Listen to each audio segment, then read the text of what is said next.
बस बस आईपीएल हो गया।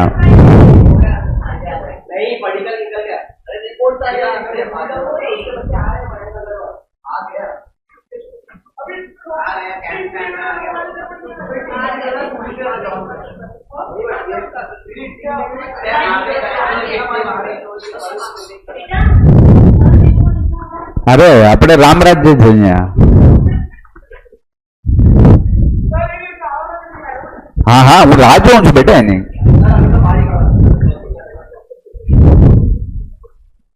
कौन है तुरंत है? वो तो ऑनलाइन भी नहीं आएगा। महान लोग हैं। उसकी मम्मी मेरे को बेकार में फिक्र करती है, मारा छोकरानु आम मारा छोकरान थे। वो घर पे सोया तो भेजने का ना इधर।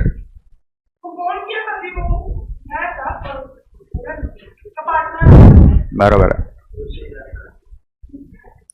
हम लोग ने, मुझे याद है तब तक हम लोगों ने लास्ट लेक्चर में fire insurance policy, marine insurance policy, types of life insurance policy, ये सब हो गया था। हाँ या हाँ? इसके अलावा कुछ किया है? कुछ याद है किसी को? Types of marine insurance policy हो गया था, वही बोल रहा हूं। ओ तो पूछने का नहीं, मैं आई कम इन वगैरह। हाँ, ये म्यूनिसिपल गार्डन है।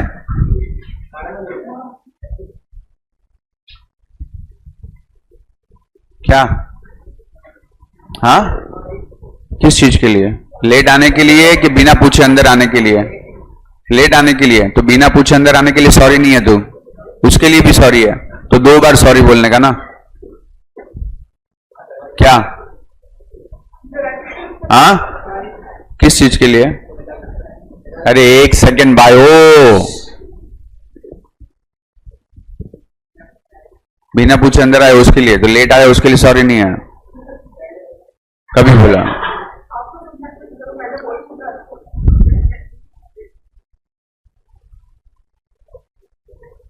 लेट क्यों हुआ?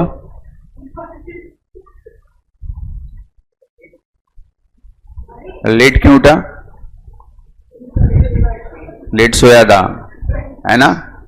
इंस्टाग्राम, तो फेसबुक, यूट्यूब।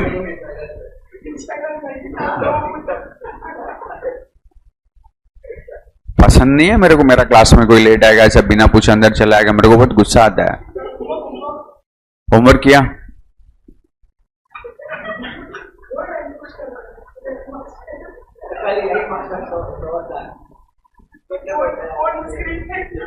किया होमवर्क?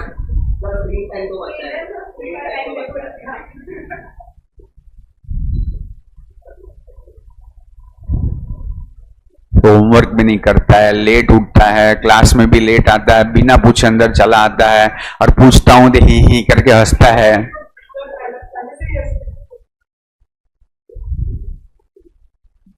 मेरे को 12:30 बजे मम्मी पापा को मिलने का है, ठीक है? बैठ जा, 12:30 को बुलाते पापा को। तो हंसा क्यों रे? बैठने को बोला तो।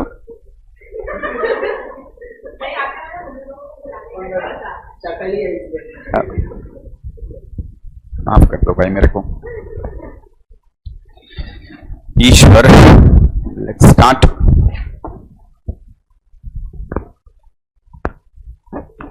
यहाँ का पेन कहाँ गया?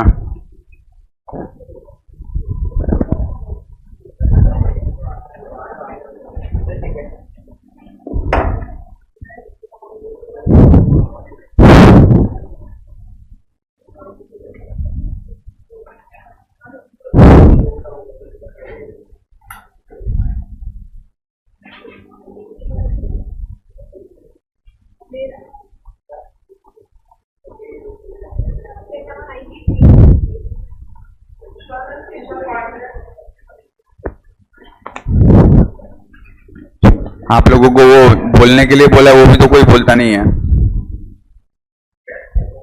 You call that office boy यार।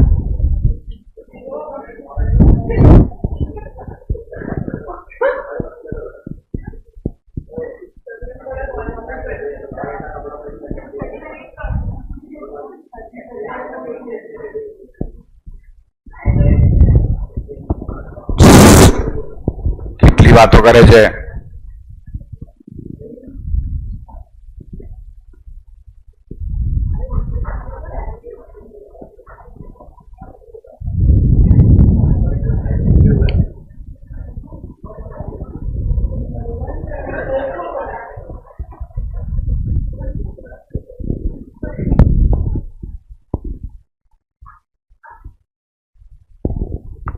अरे उसको बोला भी इधर चालू नहीं करके रखा है. हाँ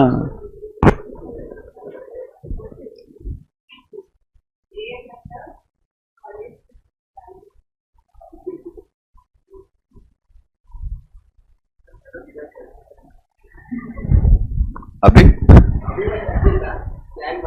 प्लान बनाओ. चलो कल के कल बनाओ, मैं आता हूं. कल भी लेक्चर है ना अपना, कल लेक्चर के बाद चलते हैं. ना लायक कैसे आदमी रहे.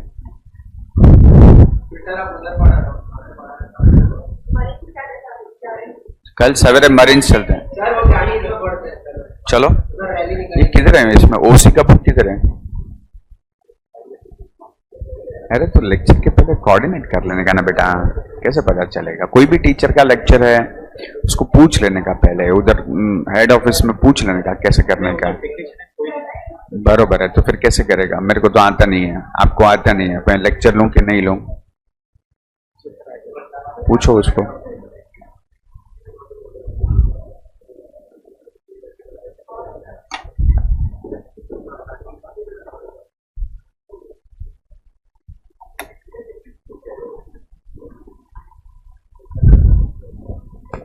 ईश्वर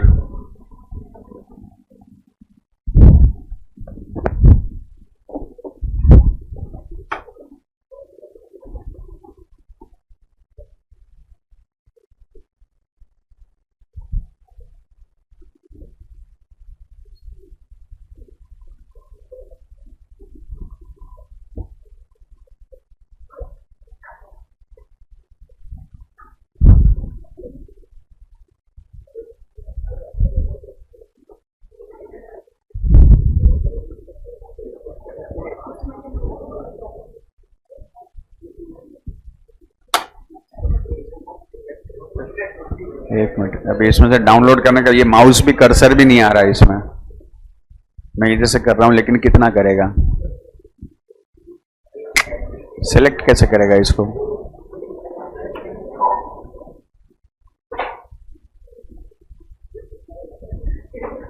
अभी इसके ऊपर कैसे आएगा? कैसे करेगा? करो. नीचे आ जाओ.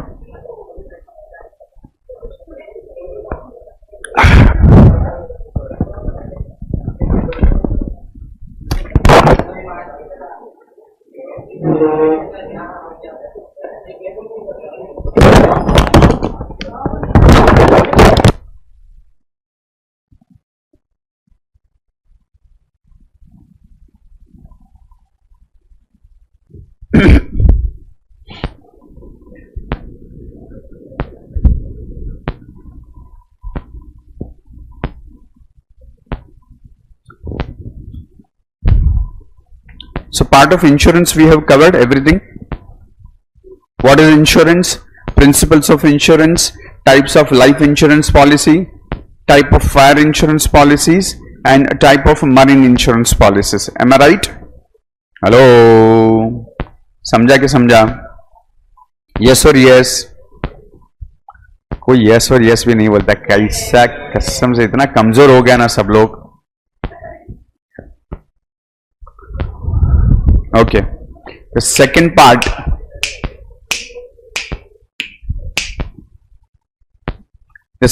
which I now want to start is with the banking part, right? Banks, again the student of ICSE would be aware about के बैंक में क्या क्या था, but यहाँ पे जो डिटेल क्वेश्चन आपको आता है that I have to take first, that is functions of commercial bank. Ishwar.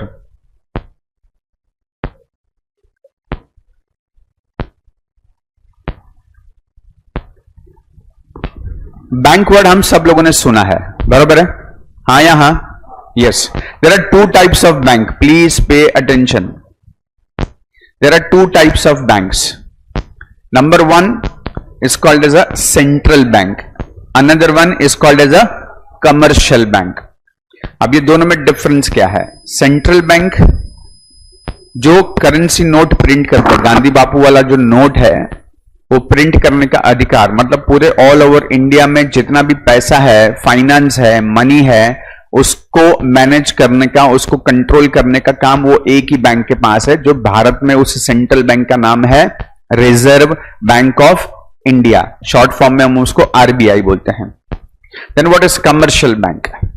Commercial bank मतलब हम लोग जब घर से इधर तक आते हैं, रास्ते के दोनों साइड पे हम जितने भी बैंक्स के बोर्ड वगैरह पढ़ते हैं, like ICICI bank and axis bank, HDFC bank वगैरह वगैरह वगैरह, ये जितने भी बैंक्स हैं इनको कमर्शियल बैंक बोला जाता है, जहां पे मेरा, आपका, मेरे और आप जैसे आम आदमी का बैंक अकाउंट ओपन हो सकता है।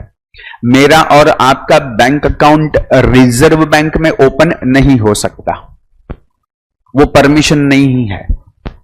लेकिन अगर मुझे या आपको किसी को बैंक अकाउंट ओपन करने का है तो अपने इन्हीं किसी छोटे से बैंक में जाना पड़ेगा जो नाम से हम जानते हैं, like ICICI, Axis and HDFC and blah blah blah, बहुत सारे बैंक्स हैं। अब ये लोग बैंक और सेंट्रल बैंक में फर्क क्या है? क्यों हमारा बैंक अकाउंट सिर्फ कमर्शियल बैंक में ओपन हो सकता है, क्यों रिजर्व बैंक में ओपन नहीं हो सकता है? जब पूरा फाइनेंस, इंडियन इकोनॉमी सिस्टम को आप समझने की कोशिश करोगे, इट्स अ बिग अम्ब्रेला, पूरा भारत को जो कवर करेगा वो आरबीआई होगा, और आरबीआई के नीचे बहुत सारे कमर्शियल बैंक जगह जगह पे फैला हुआ है। यानी कि ये जितने भी बैंक है, कमर्शियल बैंक जिसका मैंने नाम लिया, ये सब कमर्शियल बैंक का account will be with RBI. नहीं समझा कि समझा? और वो लोग जो भी काम करेंगे उसके नीति नियम सब कौन बनाएगा? आरबीआई बनाएगा। आईसीआईसीआई बैंक अपना खुद का 500 का नोट नहीं छाप सकता। बात समझ में आ रहा है? वो लोग पैसा ले सकता है, दे सकता है, लेकिन कौन सा पैसा लेन देन कर सकता है? जो आरबीआई ने अप्रूव किया है। मैं बड़ा बैंक है, मैं अपना खुद का करेंसी नोट बनाऊंगा, ऐसा नहीं चल सकता है। आज की डेट में बड़े बड़े कॉलेजेस जो हैं वो अपने आप में डीम्ड यूनिवर्सिटी बन चुके हैं। पहले ये सब मुंबई यूनिवर्सिटी के अम्ब्रेला के अंदर आते थे। ये लोग कौन सा कोर्स चलाते थे? मुंबई यूनिवर्सिटी का कोर्स। आप चाहे पोदार कॉलेज में पढ़ते हो, चाहे एनएम कॉलेज में पढ़ते हो, चाहे मीठीबाई में, चाहे सोमैया में, आपको डिग्री कहां का मिलेगा? मुंबई यूनिवर्सिटी का बीकॉम का डिग्री मिलेगा। ये लोग सब लोग कोर्स किसका चला रहे हैं? मुंबई यूनिवर्सिटी का। अब धीरे धीरे एनएम कॉलेज अलग हो गया। एनएम कॉलेज अपने आप को एक अलग यूनिवर्सिटी बना रहा है। तो एनएम कॉलेज में एडमिशन लेने का है तो लोग बोलते हैं कि आपको एनएम कॉलेज का अलग से एंट्रेंस एग्जाम देना पड़ेगा, ये वाला मार्कशीट हमको नहीं चलेगा। और आपको डिग्री भी मिलेगा तो एनएम यूनिवर्सिटी का मिलेगा, मुंबई यूनिवर्सिटी का नहीं मिलेगा। एजुकेशन में चलता है, बैंकिंग सेक्टर में, फाइनेंस के सेक्टर में, इकोनॉमिक सेक्टर में अब तक ये नहीं हो सकता। यहां पे पूरा कंट्रोल एक ही के हाथ में होना चाहिए। और वो सेंट्रल बैंक मतलब गवर्नमेंट का बैंक हुआ क्या ना? इसे गवर्नमेंट के सारे बैंक अकाउंट आरबीआई में होते हैं। ये जितने बैंक्स बोले ये सारे कमर्शियल बैंक के अकाउंट आरबीआई में होंगे। यानी कि भारत में जितना भी पैसा घूमता है, आपके अकाउंट में हो या मेरे अकाउंट में हो या इनके अकाउंट में हो, आखिरकार उसका कंट्रोल किसके पास है? बात समझ में आया? यस और यस? यस। अभी जो इंपॉर्टेंट क्वेश्चन है आपके लिए वो ये क्वेश्चन है, that is what is commercial bank and what are its functions. ये कमर्शियल बैंक करता क्या है? सेंट्रल बैंक को जो समझा अपन बड़ा भैया है, बरोबर है, बिग बॉस, बड़े पप्पा। ये बाकी के लोग जो हैं ये लोग काम क्या करते हैं? What they do actually. Commercial bank में होता क्या है? आई डोंट नो आप में से कोई बैंक में रेगुलर जाता है कि नहीं जाता है, अगर आपको बैंक के साथ अब तक पाला नहीं पड़ा है, आने वाले दिनों में, आने वाले महीनों और सालों में आप भी जब आपका खुद का स्टार्टअप करोगे या कहीं पे जॉब करोगे तो बैंक में आना जाना आपका होगा। आपको भी एक ऑफिशियल बैंक अकाउंट ओपन करना पड़ेगा जिसमें पैसा आएगा, पैसा जाएगा। पूरा दुनिया भर का कारोबार बैंक अकाउंट से होता है, रोकड़े में तो बहुत कम होता है। आज की डेट में आपको पता है जीपे वगैरह हो गया। जीपे का भी मतलब क्या हो रहा है, आपके जेब में तो पैसा नहीं है, ना ही आपके मोबाइल में पैसा है, लेकिन एक क्यूआर कोड वो लोग ने बनाया है जो आपके डायरेक्ट बैंक अकाउंट से कनेक्टेड है। आप जब किसी को स्कैनर से आप जीपे करते हो, दैट मीन्स आपके बैंक से पैसा निकल के उनकी बैंक में चला जाता है। Everything is connected to bank only. ये क्यों इतना पॉपुलर हो गया, क्यों इतना फेमस हो गया जीपे, पेटीएम वगैरह क्यों फेमस हो गया? क्योंकि गवर्नमेंट नहीं चाहती है पेपर मनी को यूज करना। पेपर मनी यूज किया मतलब करेंसी नोट्स, उसमें डुप्लीकेशन के चांसेस बहुत हैं। नकली नोट मार्केट में बहुत सर्कुलेट हो रहे हैं। पाकिस्तान का पूरा एजेंडा था, पाकिस्तान के लाहौर शहर में पूरा एक फैक्ट्री मिला जहां पे वो लोग ऐसा बल्क में इंडियन नोट प्रिंट कर रहे हैं। You will be surprise to know this. वो नोट वहां पे कैश में प्रिंट होके वो लोग भारत में लेके आते हैं, और भारत में लेके आके क्या बिजनेस करता है पता? Now somebody will go and ask Vaibhav, Vaibhav आपको 1 लाख रुपया चाहिए, मैं आपको देता हूं। वैभव सोचेगा मेरे को कोई मुफ्त में क्यों 1 लाख रुपया देगा, बट कोई सामने से दे रहा तो अपन मना क्यों करेगा? सो वैभव को 1 लाख रुपया देगा, लेकिन वहां पे बिजनेस डील होगा। वैभव को बोलेगा तेरे को 30,000 देने का, मैं तेरे को 1 लाख देगा। वही वो फिर भी सोच रहा है ये तो फिर भी फायदे का सौदा है मैं 30,000 दे रहा हूं और मेरे को 1 लाख मिल रहा है, 70,000 का बेनिफिट है। वैभव खुशी खुशी 30,000 दे देगा, लेकिन वैभव ने जो 30,000 दिया वो कौन सा था?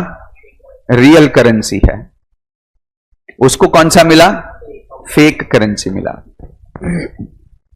और ये ऑफिशियल बिजनेस स्कैम बाहर आया पूरा। बॉर्डर एरियाज में राजस्थान, गुजरात, कच्छ, ये सब एरिया में ये बहुत कुछ चला। आसाम, बंगाल, ये सब एरिया में ये बहुत कुछ चल रहा था। जब ये न्यूज बाहर आया और उसको कंट्रोल करना वाज वेरी डिफिकल्ट। क्यों कंट्रोल करना चाहिए इसको? क्योंकि इतना सारा अपना इकोनॉमी में ब्लैक मनी आ गया ना मार्केट में। ब्लैक मनी आएगा which need to be controlled, क्योंकि ये कैश में आया है, आप उसको कैश में ही खर्चा करोगे, बैंक मनी यूज ही नहीं होगा वहां पे। Indian economy was under threat. मतलब ये official I can say international conspiracy to weaken the Indian economy.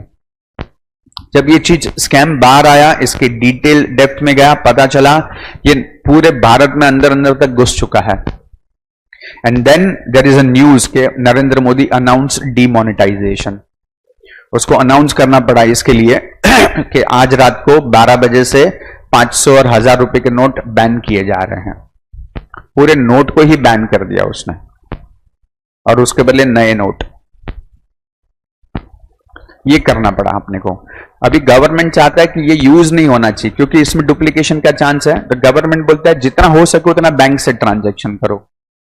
अभी आप सोचो, मम्मी पाव किलो भिंडी लेने के लिए गई है सब्जी वाले के पास, उसको 20 रुपया 25 रुपया देने का है। वो 25 रुपया भी हम लोग जीपे से या स्कैनर से दे सकते हैं। सब्जी वाला भी स्कैनर लेके बैठा हुआ है आज की डेट में। But best part has happened is that even not a single penny is now being spent in paper money today. Of course paper money है, सबके जेब में करेंसी नोट्स मिलता है, बट पहले की जितना नहीं है। अभी उसका वॉल्यूम बहुत कंसिडरेबली कम कर दिया गया। डेबिट कार्ड आ गए, क्रेडिट कार्ड आ गए। डेबिट कार्ड, क्रेडिट कार्ड को प्लास्टिक मनी बोलते हैं हम लोग, राइट? आपको शॉपिंग करने का है, जेब में पैसा नहीं है लेकिन आपके अकाउंट में पैसा है, तो आपको अकाउंट के पास, आपके पास 2 ऑप्शन है, या तो एटीएम से कैश विड्रॉ करो, और अगर एटीएम भी नहीं जाने का है तो आप डायरेक्ट शॉपकीपर के पास भी वो स्वाइप मशीन दे दी, आप खाली स्वाइप करो, आपके अकाउंट से पैसा निकल के उसके अकाउंट में पैसा चला जाएगा। एटीएम का ऑप्शन को भी वो लोग डिस्करेज कर रहे हैं। एटीएम में भी अगर आपने महीने में 5 बार विड्रॉ किया तब तक ठीक है, 6ठी बार विड्रॉ करने को गया तो बैंक चार्ज लगाता आपके ऊपर। किसी दूसरे एटीएम में आपका अकाउंट एचडीएफसी में है लेकिन आप एक्सिस बैंक के एटीएम में चले गए, पैसा निकलेगा लेकिन उस पर चार्जेस लग जाएंगे आपको। सो इनडायरेक्टली आपको डिस्करेज कर रहे हैं कि भाई आप कैश निकालो ही नहीं। आपको कार्ड दिया ना, कार्ड से ही शॉपिंग कर लो भाई, बैंक टू बैंक ही ट्रांजैक्शन, तो करेंसी नोट निकालते ही क्यों हो? This government, I can tell you, is being most successful as far as this controlling the economy. वो लोग ने इस चीज को बहुत कंट्रोल किया। सबसे ज्यादा कैश ट्रांजैक्शन ना रोजमर्रा की चीजों में होता था। किराने की दुकान में गया, सब्जी वाले के पास गया, शर्मा जी की कैंटीन में गया, सब जगह पे अपने को पैसा लगता है और वो रोज का रोज कैश ही लगता था। यहां तक कि रेलवे टिकट काउंटर, बस टिकट में भी वो लोग ने स्कैनर डाल दिए। जितना कैश रोज की जिंदगी में यूज होता है ना, वो सबको वो लोग ने डिजिटल मनी या तो प्लास्टिक मनी में कन्वर्ट कर दिया। फिर भी हो रहा है, लेकिन आप पहले का वॉल्यूम देखोगे, अभी का वॉल्यूम देखोगे, it is minimised a lot. हाँ, इंडिया को समझा नहीं, इंडिया फाइनेंशियली वीक हो जाएगा, दैट इज व्हाट वांट। सी, मेरा दुश्मन है तू, लेकिन तू ऐसा साला बॉडी बिल्डर है, मसल्स बिसल है, मैं ऐसा दुबला पतला आदमी, मेरे को तेरे साथ लड़ने का है। मैं तो अपना बॉडी बना नहीं सकता, मैं तो साला जन्म से ही ऐसा है। मैं क्या कर सकता? मेरे को तेरे को जीतने का तो क्या करना पड़ेगा? तेरा बॉडी वीक करना पड़ेगा मुझे। अब तेरे फूड पॉइजनिंग डलवाऊं, तेरे को ऐसे इंजेक्शंस वगैरह तेरे को दिलवाऊं, तेरे को पता भी ना चले, अंदर से तेरे सब नस निकल जाए, तेरा बॉडी वीक हो जाए, तो मेरा फायदा है कि नहीं है? फिर लड़ेगा ना तेरे साथ, फिर तभी तू भी कंगला, मैं भी कंगला, चल लड़ते हैं। लेकिन जब तक तू स्ट्रांग है, मेरे को लड़ने को प्रॉब्लम है तेरे साथ, तो तेरे को किसी तरह से कमजोर करने का कोशिश कर। कंट्रोल में आया ना वापस। But then you should have sense that somebody is trying to weaken you, right? That sense you should have. Now if some of your friend is putting a hand on your shoulder every time, then you also have to have a threat कि साला उसके हाथ में कुछ है तो नहीं जो मेरे शोल्डर पे उसको पिंच करता है। ऐसे इंजेक्शंस तो नहीं लगा रहा है साला मेरे को पीछे से। You have to be sensible। तुम्हारे आसपास कितने तुम्हारे वेल विशर्स हैं, तुम्हारे आसपास कितने एक्चुअल तुम्हारे फ्रेंड है, you should be able to have that sense। क्योंकि हम लोग अच्छे दिल वाले हैं ना, तो अपने को सब अच्छे ही लगते हैं। प्रॉब्लम यह है, it's not good to be too good. When you are too good ना, it's not good, so that people take undue advantage. So what do this commercial bank do? Commercial bank दो काम major करता है। Commercial bank दो काम major करता है, एक होता है प्राइमरी फंक्शन, एक होता है सेकेंडरी फंक्शन। प्राइमरी वर्ड से ही समझता है, मतलब सबसे पहले ये तो करना ही पड़ेगा। प्राइमरी मतलब फर्स्ट कैन आई से, सेकेंडरी मतलब सेकेंड कैन आई से। हाँ या हाँ? हाँ, तो पहला काम क्या करना चाहिए किसी भी कमर्शियल बैंक को? अब ये कमर्शियल वर्ड है, मतलब कैन आई से, ये लोग बिजनेस करते हैं। हाँ या हाँ? कमर्शियल बैंक ऐसा सबको लोन देने के लिए मुफ्त में देता है कि सामने इंटरेस्ट चार्ज करता है? इंटरेस्ट चार्ज करता है, मतलब कहना इसे कि वो लोग पैसा कमा रहे हैं। हाँ या हाँ? अभी वैभव उनके पास गया, बोला मेरे को 10 लाख रुपए का लोन चाहिए, बैंक बोलेगा ले वैभव लेके जा, ऐसा होता है? बैंक के पास 10 लाख कहां से आया? आरबीआई ने दिया? नो, आरबीआई पैसा नहीं देता किसी को। मतलब पहले बैंक के पास एक काम मेजर है, रादर बैंक को समझने का ना, उसको दो पार्ट में डिवाइड करना पड़ता है प्राइमरी फंक्शन को। एक होता है एक्सेप्टिंग डिपॉजिट, दूसरा होता है ग्रांटिंग लोन्स। समझने का ट्राई करो।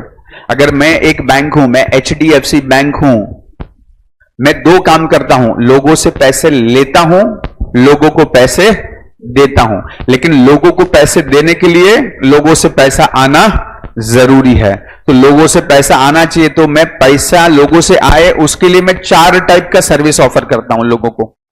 एक होता है सेविंग बैंक अकाउंट। ख्वाहिश को बोलेगा, ख्वाहिश कितना पैसा उड़ाड़ेस तू? हाँ मेरे पास रख, थोड़ा बचा फ्यूचर के लिए। कभी भी ऐसा उड़ा देता, ऐसा थोड़ी होता है। थोड़ा पैसा देख, तेरे पर्स में रहेगा ना तो तू वापस डालेगा। उससे अच्छा एक दूसरा पर्स क्रिएट कर मेरे पास, वो पैसा मेरे पास रख। ख्वाहिश बोले कि तुम्हारे पास रखो, मेरे पास रखो, मेरे को जब भी मन करेगा, मैं तो निकलने वाली है ना। लेकिन मेरे पास रखने का एक फायदा है, मेरे पास पैसा रखा ना, तो मेरे पास पैसा रखने का तेरे को इंटरेस्ट मिलेगा।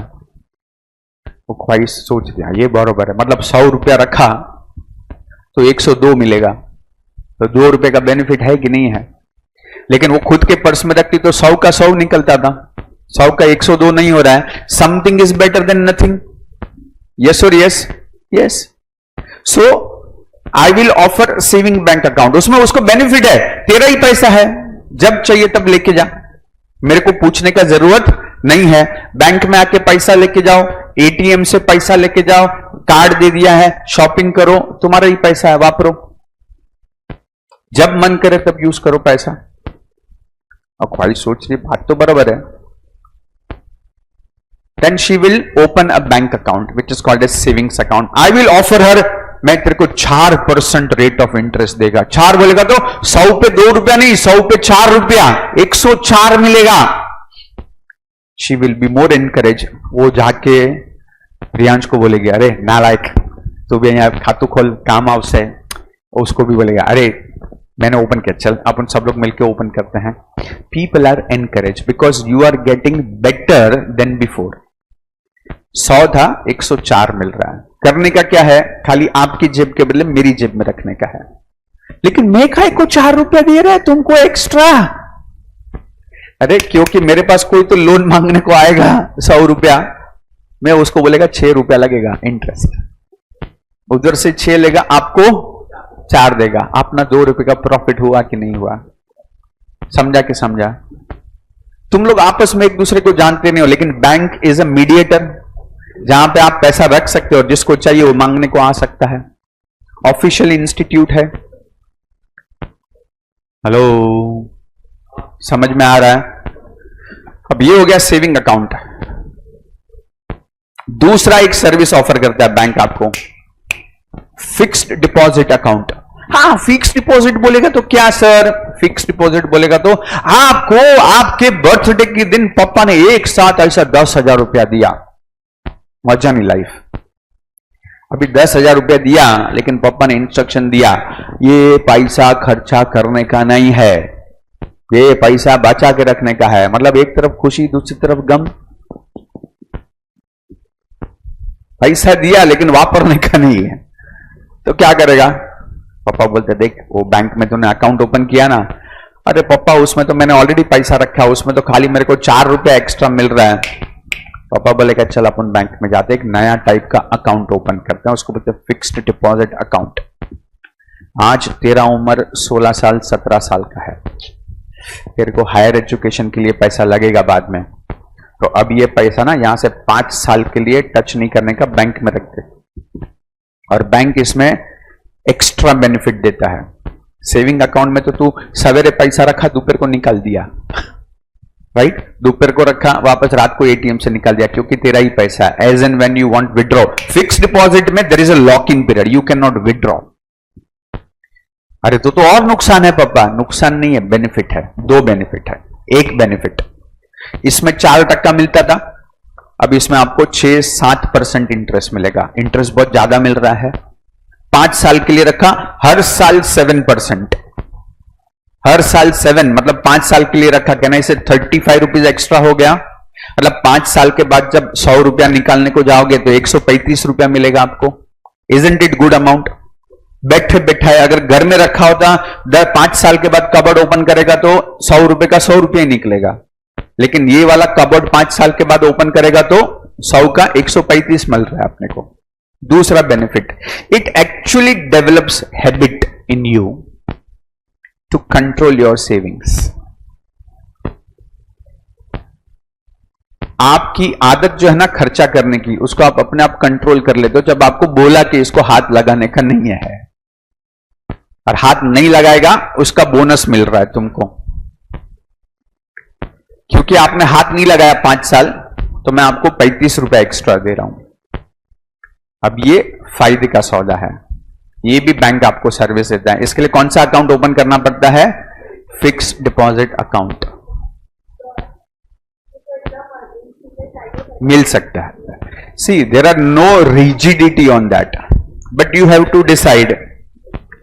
सी आदत क्या डालने की कोशिश कर रहा है बैंक या गवर्नमेंट आपको, कि आप लंबे समय तक पैसा बैंक के पास रखो और उसका बेनिफिट ज्यादा से ज्यादा आप लो। लेकिन लाइफ की कुछ सिचुएशन ऐसी आ गई कि आपको इमरजेंसी आ गया, घर में कोई बीमार पड़ गया, आपका ही पैसा है ना, आप लेके जाओ, लेकिन जब आप ले रहे हो तो आपको थोड़ा पनिशमेंट आएगा। पनिशमेंट किस चीज का आएगा? वो जो आपको 7% बोला था ना, वो 7% नहीं देगा। अभी आपको बीच में है तो पेनल्टी इंटरेस्ट 1% लगेगा, अभी हम आपको 6% देगा। 1% का नुकसान हुआ आपका।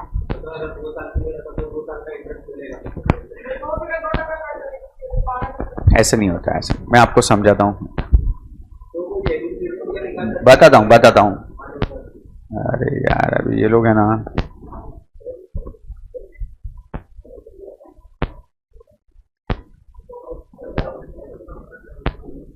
हाँ अब यहां पे समझने का ट्राई करो। नॉर्मली क्या होता है, बैंक में जब जाते हो ना, इतना बात करने का,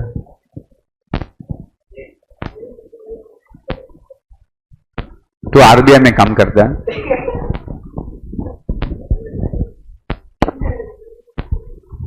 मेरे को भी समझा ना, उसको अकेले को क्या समझाता है? हाँ भूल गया ना। ऐसे महान लोग भारत में तो नहीं है, बरोबर। ऐसा कोई महान इंसान भारत में तो नहीं है कि पैसा देके भूल जाए। पैसा देने को भूल जाता है, किसी से लिया रहेगा उसको देने को भूल जाते हैं, लेकिन जिससे लेने का रहेगा ना उससे हम लोग कभी नहीं भूलते हैं। हाँ, और बैंक का नियम है, चलो तुम भूल गया ना, नियम के हिसाब से क्या मालूम है, तुम 5 साल पहले रखा था ना पैसा, आपने 5 साल पहले पैसा रखा था, आज कौन सा तारीख है? से फॉर एग्जांपल 15 मई को आपका 5 साल पूरा हो रहा है। बैंक आपको 2 मई को घर पे लेटर भेज देगा एज अ रिमाइंडर कि 15 मई को आपका डिपॉजिट ड्यू है।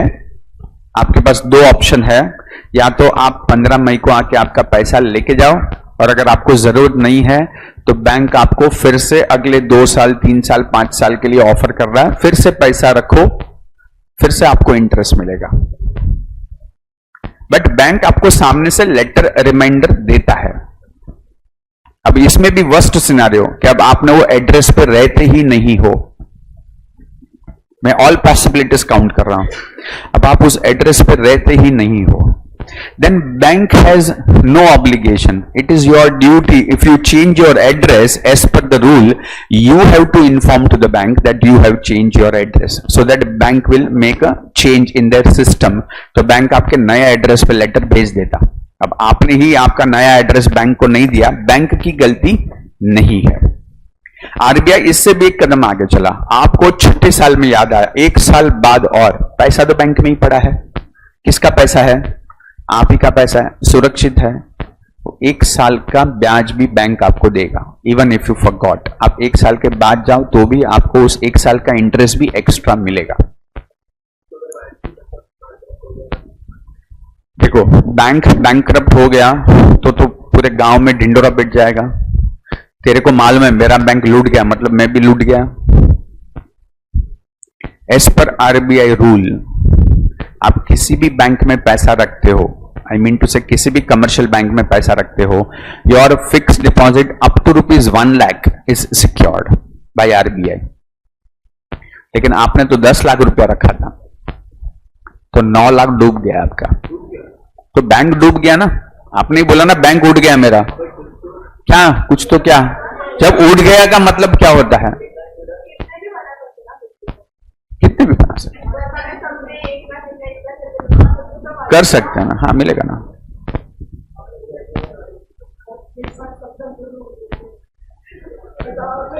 एक बात समझो, अगर कोई बैंक उठ जाता ना तो आरबीआई के ऊपर सबसे बड़ी जिम्मेदारी है।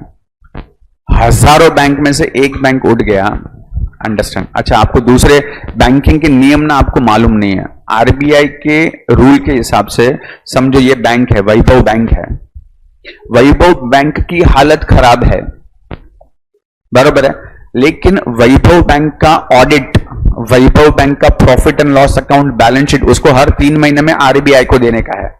आरबीआई उसको स्ट्रिक्टली गो थ्रू करता है। आरबीआई को दिख रहा है ये अगले 6 महीने में गिरने वाला है, 12 महीने में, 2 साल में गिरने वाला है, उसकी हैसियत समझ दिया है बैंक को कि इसने जिन जिन लोगों को लोन दिया था वो लोग उठ गए, तो वहां से पैसा आ नहीं रहा है इसको, तो ये तो कंगालियत पे है इस वक्त।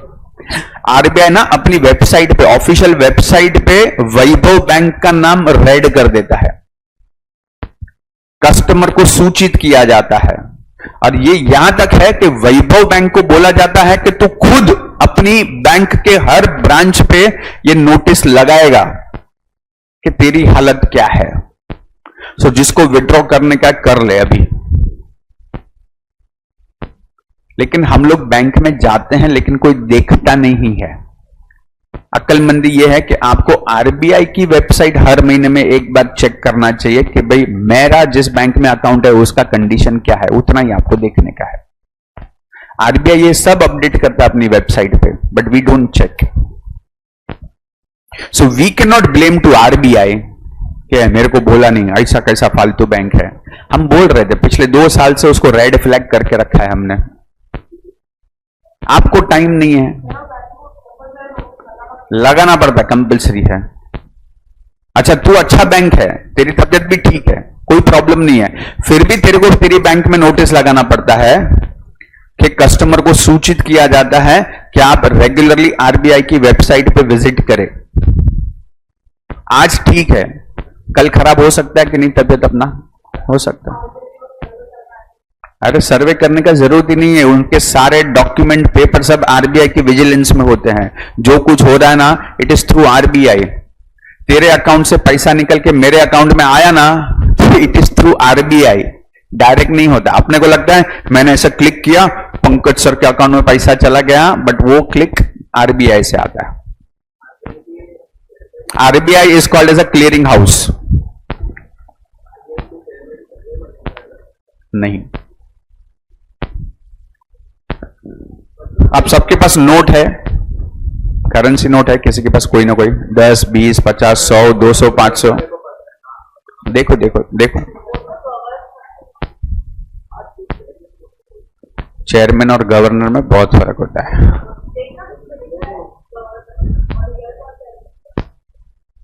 कोई भी लोग, सब लोग एक एक नोट निकालो, अपने पास एक एक करेंसी नोट तो होगा। ईश्वर, वाव,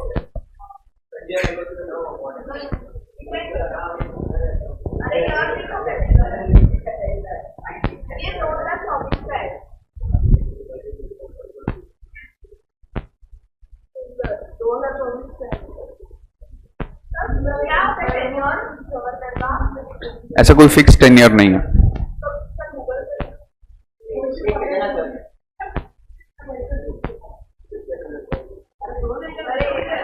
Urjit Patel is the governor. Yes,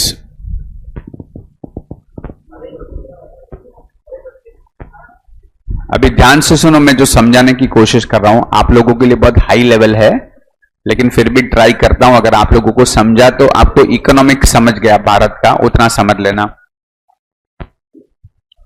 ईश्वर, ये आपके हाथ में जो भी है, प्रियांश भाई प्लीज, ये आपके हाथ में जो भी है ये क्या है?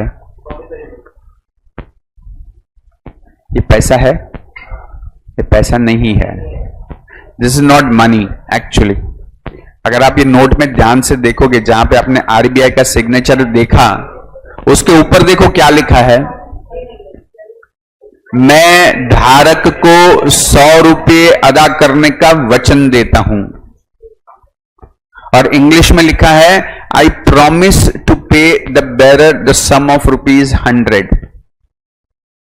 अब इसका क्या मतलब, थोड़ा इंग्लिश अगर अपने को समझता है ग्रामेटिकली, इसका मतलब यह है कि जो भी ये कागज का टुकड़ा लेके आरबीआई में आएगा, आरबीआई उसको 200 रुपया देगा। मतलब ये 200 रुपया नहीं है, ये 200 रुपया देने का प्रॉमिसरी नोट है।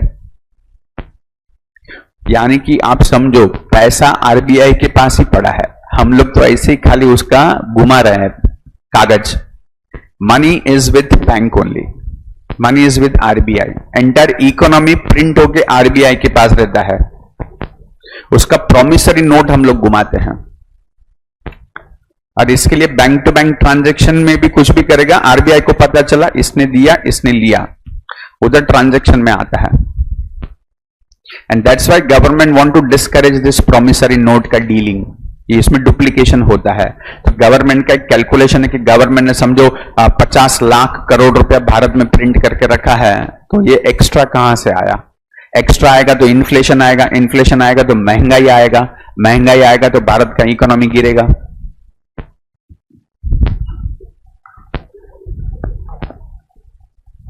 समझे?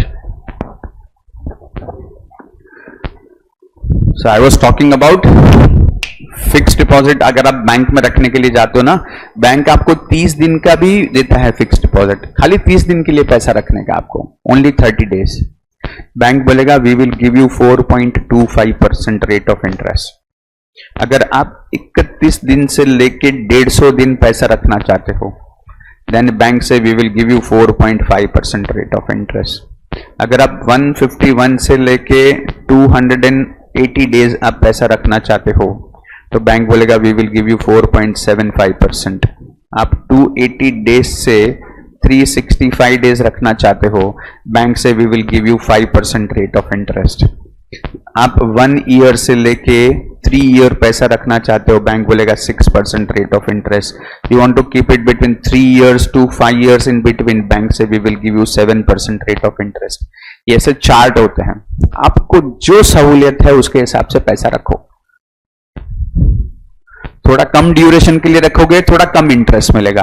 ज्यादा ड्यूरेशन के लिए रखोगे, ज्यादा इंटरेस्ट मिलेगा। लेकिन ये डिसाइड कौन करता है? ये डिसाइड कौन करता है? ऑब्वियस है, ये आरबीआई डिसाइड करता है। क्लियर है? यस और यस? यस।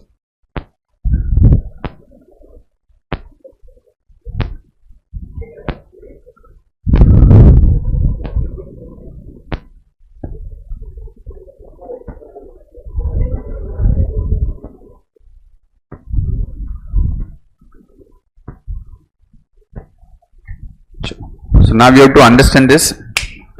एक्सेप्टिंग डिपॉजिट के बारे में हम लोग पढ़ रहे हैं इस वक्त। एक्सेप्टिंग डिपॉजिट में फर्स्ट आया सेविंग्स अकाउंट, दूसरा कौन सा आया? फिक्स्ड डिपॉजिट आया, तीसरा आया recurring deposit account. Now what is the meaning of recurring deposit account? Vaibhav सोचता है मेरे को तो मेरे पापा एक साथ 10,000 कभी देंगे नहीं, लेकिन मेरे को पॉकेट मनी हर महीने 1,000 रुपया मिलता है। इफ वैभव कैलकुलेट कि अगर हर महीने 1,000 रुपया मिलता है तो साल का तो 12,000 मेरे को मिलता है, और मेरे उतने खर्चे नहीं है। मैं 1,000 रुपए का पॉकेट मनी में से 500 रुपया खर्चा कर देता हूं, 500 रुपया तो बचता है। लेकिन वो 500 रुपया भी फिर मेरी आदत पड़ गई है, मैं एक्स्ट्रा सोच के कहीं ना कहीं पे तो खर्च कर देता हूं, जो अनवांटेड एक्सपेंसेस है मेरे। So in that case Vaibhav decide कि मैं हर महीने 500 रुपए का फिक्स डिपॉजिट करता हूं।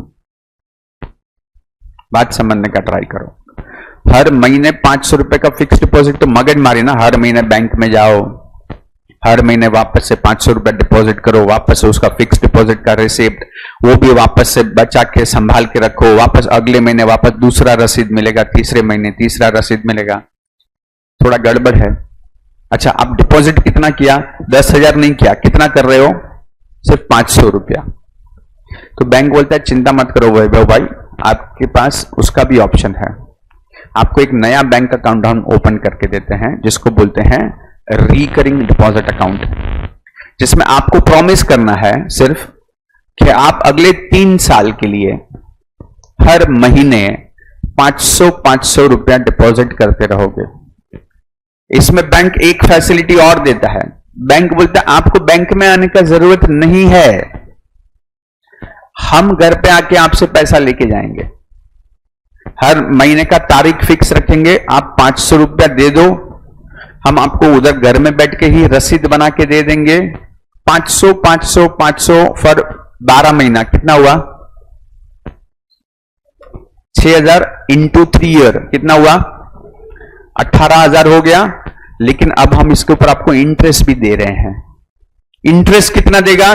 सेविंग अकाउंट के जैसा हो गया, तो 4%।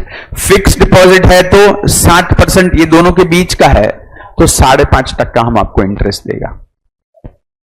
Isn't it good? Yes or yes?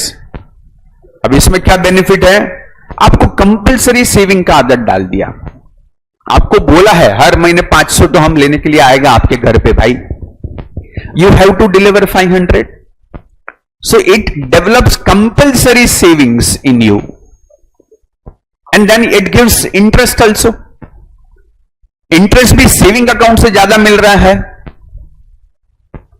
और फिक्स डिपॉजिट से कम है। क्यों फिक्स डिपॉजिट से कम है? फिक्स डिपॉजिट में एक लमसम अमाउंट आपने भरा था एक ही बार में, यहां पे आप हर महीने थोड़ा थोड़ा भर रहे हो तो कंपैरेटिवली इंटरेस्ट कम मिलेगा। नहीं समझा कि समझा? कर सकते हैं, डिफर कर सकते हैं। पहले का सिस्टम में ऐसा नहीं था, पहले फिक्स हुआ करता था। हाँ, 500 से कम नहीं हो सकता।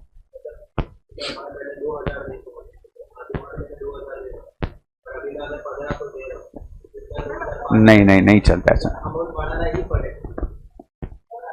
बढ़ाने का कंपलसरी नहीं है, तुम 2-2000 कंसिस्टेंसी रखो ना। हम कहां बोल रहे ज्यादा दो, लेकिन हम बोल रहे हैं कम भी मत दो। आपने जब अकाउंट शुरू किया ना तब ये अमाउंट प्री डिसाइडेड होता है। आपको 2000 ज्यादा लग रहा है, पहले से 1500 डालो ना हर महीने। हम कहां बोलते 2000 डालो, 1000 रुपया डालो भाई, चलेगा हमको। You don't take unnecessary burden, you decide your saving का लिमिट कि आप कितना पैसा इजीली निकाल सकते हो। पैसा नहीं है तो उस महीने का इंटरेस्ट आपका गया, आपका इंटरेस्ट में मार पड़ेगा आपको। सिंपल सा बात है ना। हेलो,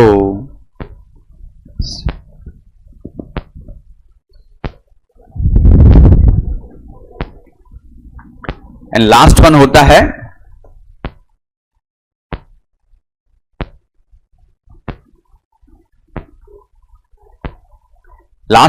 है करंट अकाउंट, जो बिजनेसमैन यूज करता है। इसमें कोई इंटरेस्ट मिलता नहीं है, ये सिर्फ सर्विस देने के लिए है।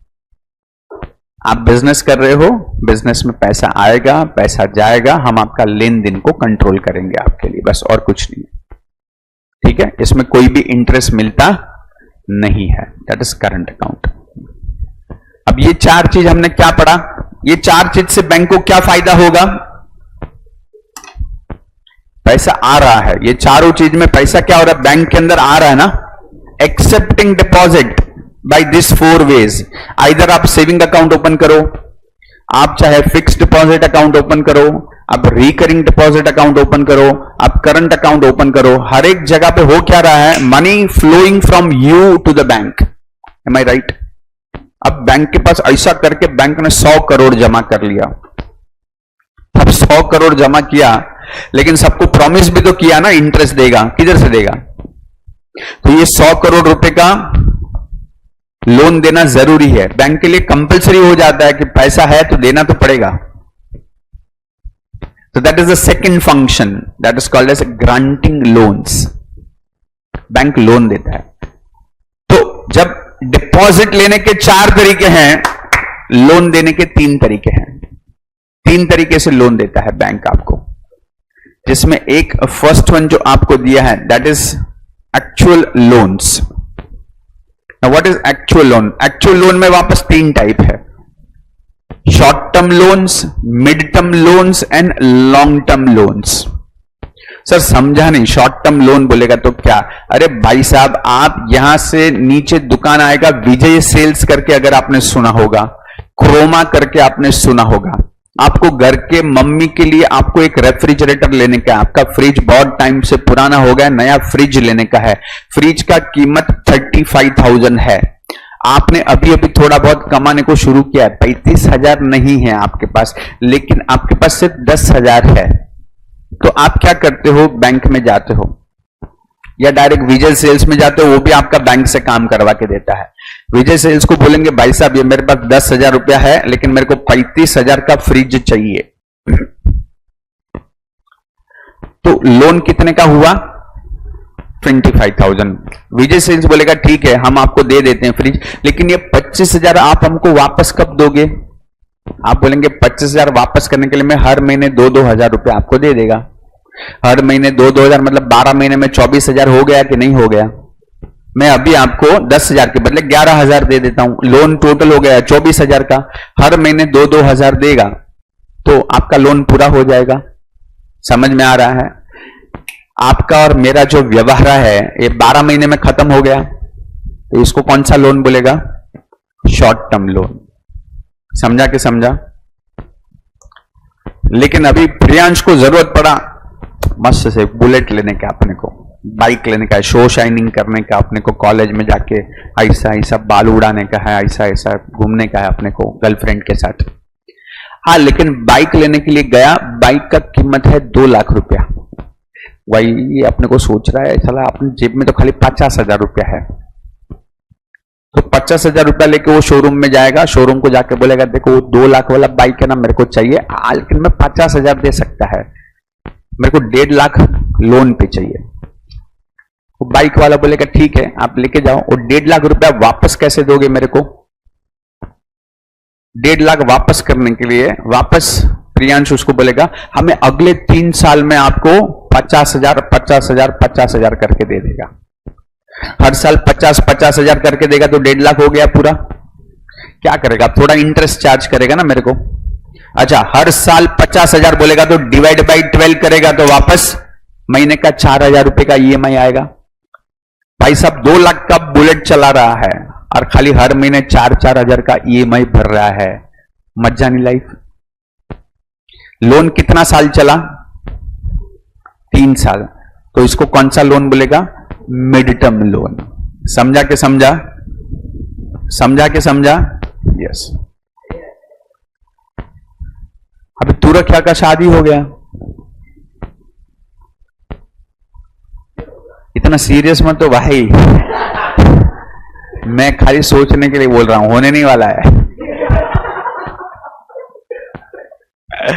नहीं, joke apart, if somebody now wants to buy a house, Mulund में अगर आप 1 BHK का फ्लैट लेने के लिए जाते हो 1 करोड़ की कीमत है एवरेज। हाँ, मतलब आप अच्छे सोसाइटी में ऐसे वगैरह में गया तो महंगा भी हो सकता है, बट एक एवरेज मुलुंड का इस वक्त है 1 BHK का फ्लैट इज 1 करोड़।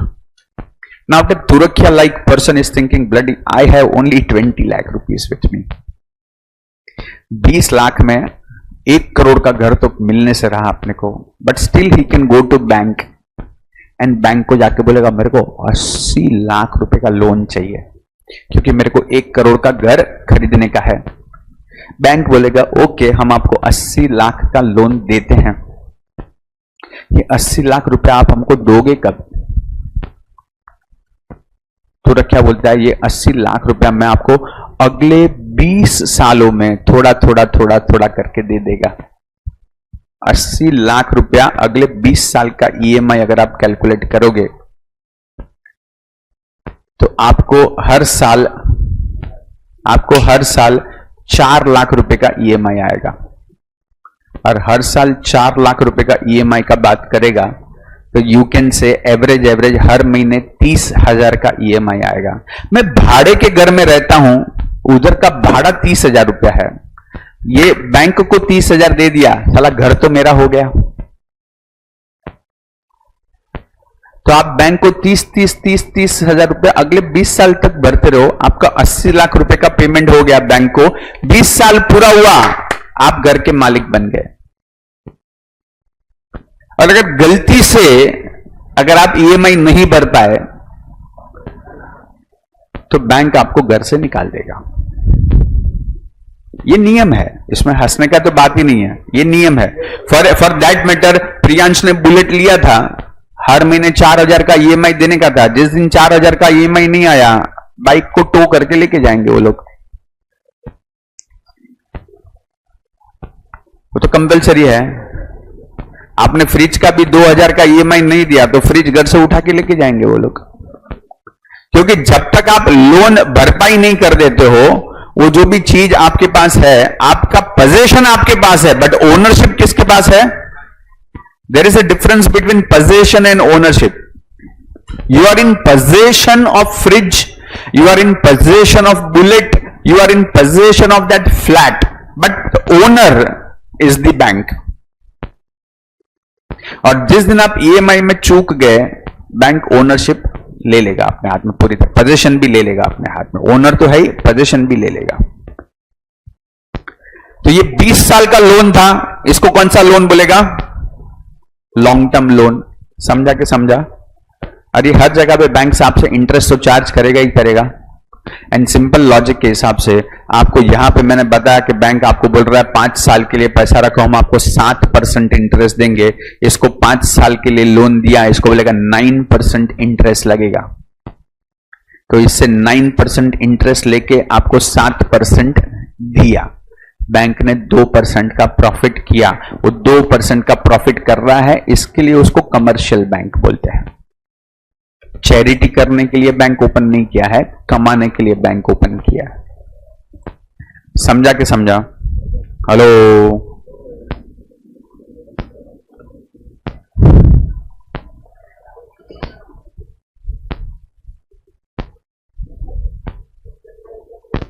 बंद करने का तो बंद कर दो ना भाई।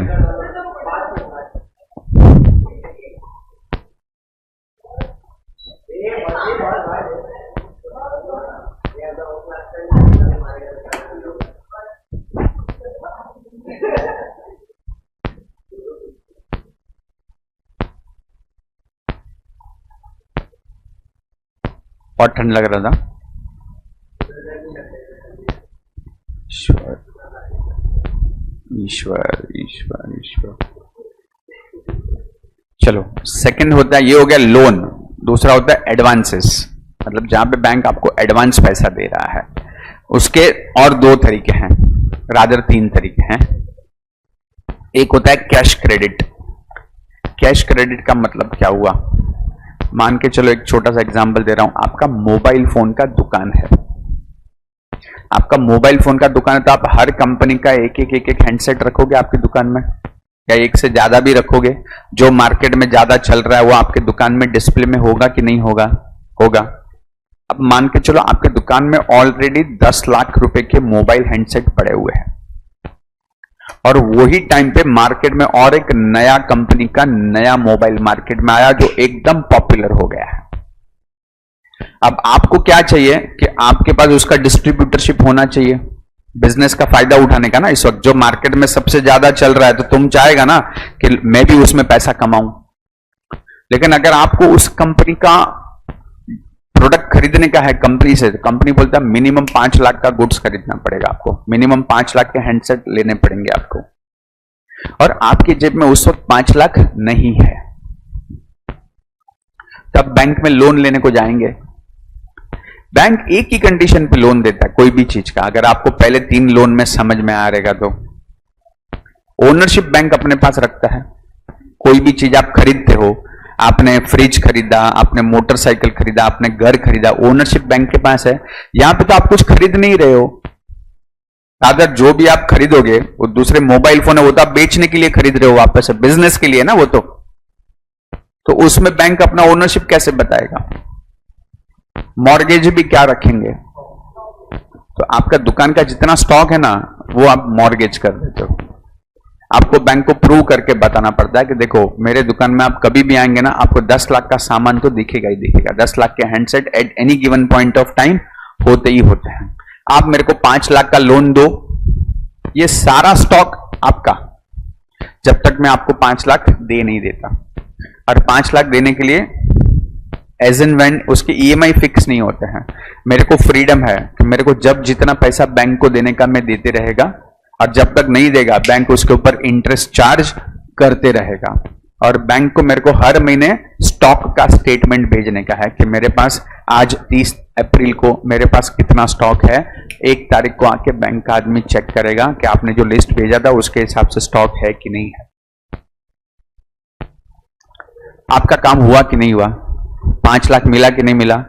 5 लाख से आपने बिजनेस किया, उसमें पैसा कमाया, 5 लाख का आपने 6 लाख कर दिया, 1 लाख रुपए का प्रॉफिट किया, 5 लाख बैंक को वापस दे दो, आपका स्टोरी खत्म। अब ये सारा स्टॉक वापस आपका हो गया, अब बैंक का ओनरशिप रहा नहीं। जो आपको बिजनेस अपॉर्चुनिटी चाहिए था वो भी 1 लाख रुपए आपने कमा लिया उसमें, और आपने 2 महीने में सारा माल बेच दिया। आपको इंटरेस्ट कितना लगेगा? खाली 2 महीने का 9% rate of interest per annum है, तो 2 महीने का कितना? मैथमेटिक्स नहीं आता ना किसी को, प्रॉब्लम है इधर। ईश्वर 5 लाख रुपए का आपने लोन लिया जिसका साल का ब्याज 9% इंटरेस्ट लगने वाला है। 5 लाख का 9% कितना होता है?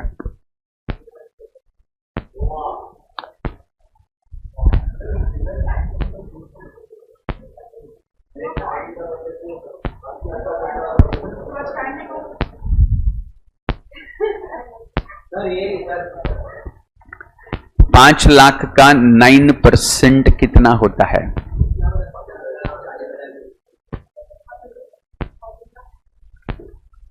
सीधा सीधा कैलकुलेशन है। 5 9 जा 45। 45,000 का इंटरेस्ट आपको लगने वाला है। बट 45,000 अगर पूरा 5 लाख आप एक साल के लिए यूज करोगे तो 45,000 पूरा एक साल के लिए यूज करेगा तो, लेकिन आपने तो 2 महीने में पैसा वापस दे दिया। तो अगर एक साल का 45,000 है तो 2 महीने का कितना? अब गिनो।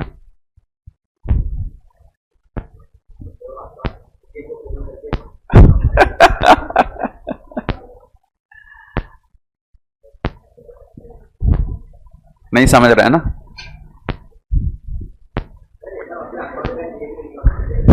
मतलब आप 1 लाख रुपया कमाया, उसमें से कुछ 7 से 8 हजार रुपया आपको इंटरेस्ट लगेगा बस।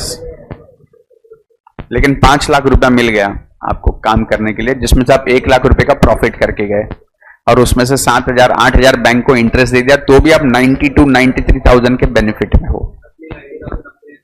यस।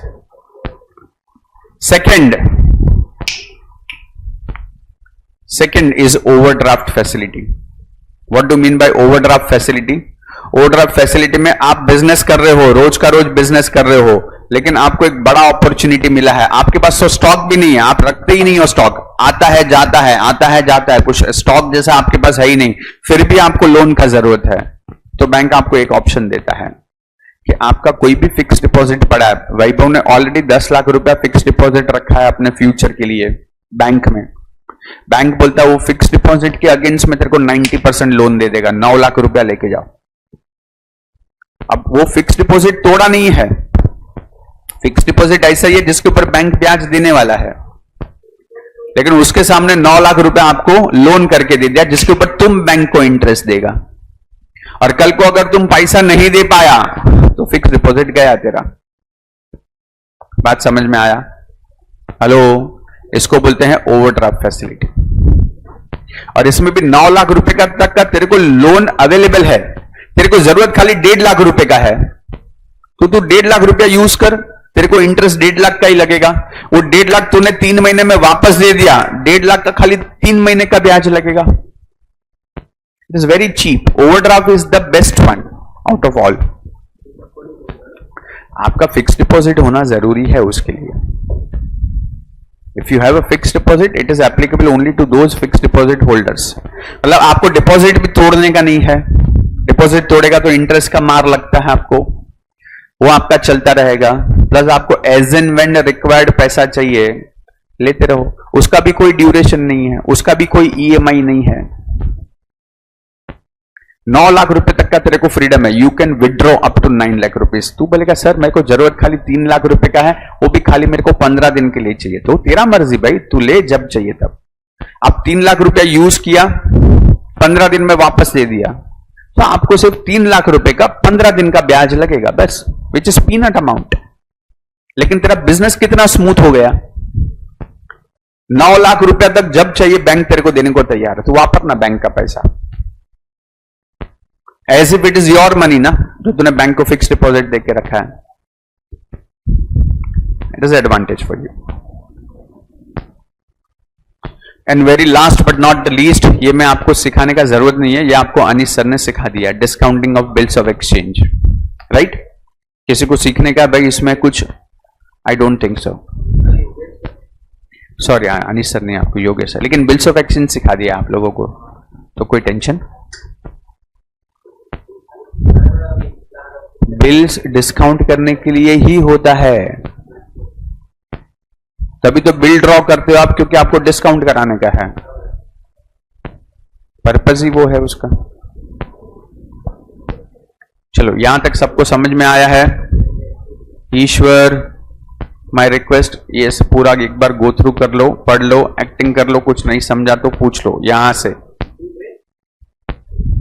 मेरी बंदूक क्या जाए?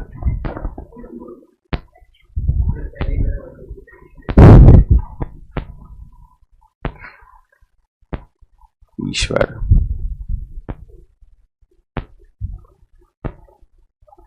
तुरे क्या होमवर्क बताવાનું છે મને? લેક્ચર પછી બેસીશ તારી સાથે, હોમવર્ક પૂરું કરાવીશ તારી પછી। हाँ हाँ, होमवर्क तो छोड़ेगा नहीं तुमको। 12:30 से 1, 1:30, 2, 2:30 कितना भी बजेगा। हाँ वो भी है।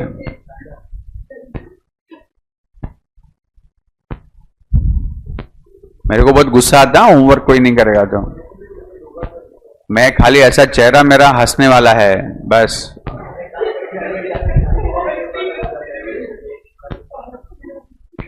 इसका नाम हसमुख है क्या?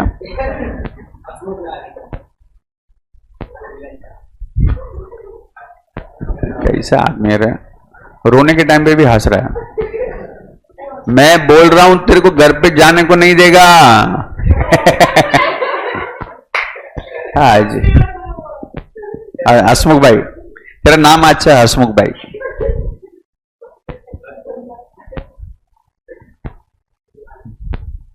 ईश्वर ईश्वर। हाँ बस तू रह जा। सवाल पूछेगा तेरे को मैं, कितने टाइप के बैंक अकाउंट है, रिकरिंग डिपॉजिट का फीचर क्या है, करंट अकाउंट के 2 फीचर कौन से हैं, सब पूछेगा मैं।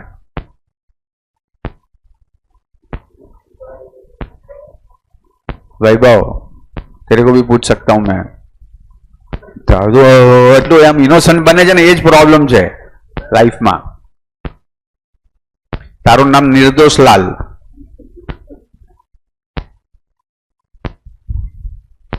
भोलाराम ना, भोला बनता ना एकदम। मैं तो कहीं घर ही नहीं थे।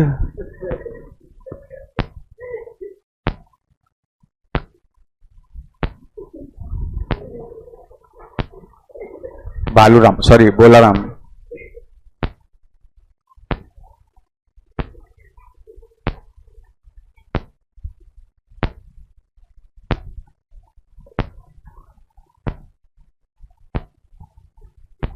और उसको भी बात करने का। ओ आरबीआई गवर्नर, कैसा एग्जाम्पल है? हाँ भूल गया तो उठ गया तो लूट गया।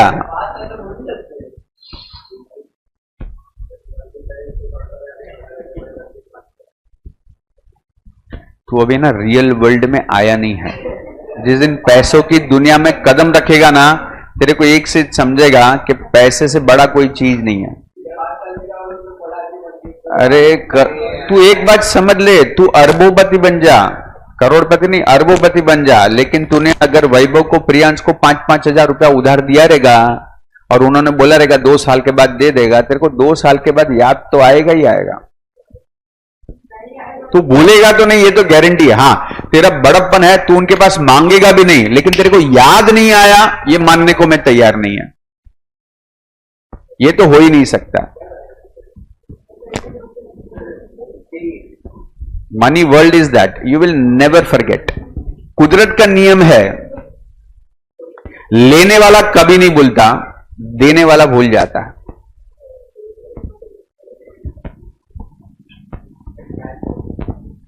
Cash credit, as I give the example of that mobile phone का शॉप ओनली। आपके शॉप में ऑलवेज 10 लाख रुपए के हैंडसेट्स पड़े हैं। समझा नहीं, क्या लेगा?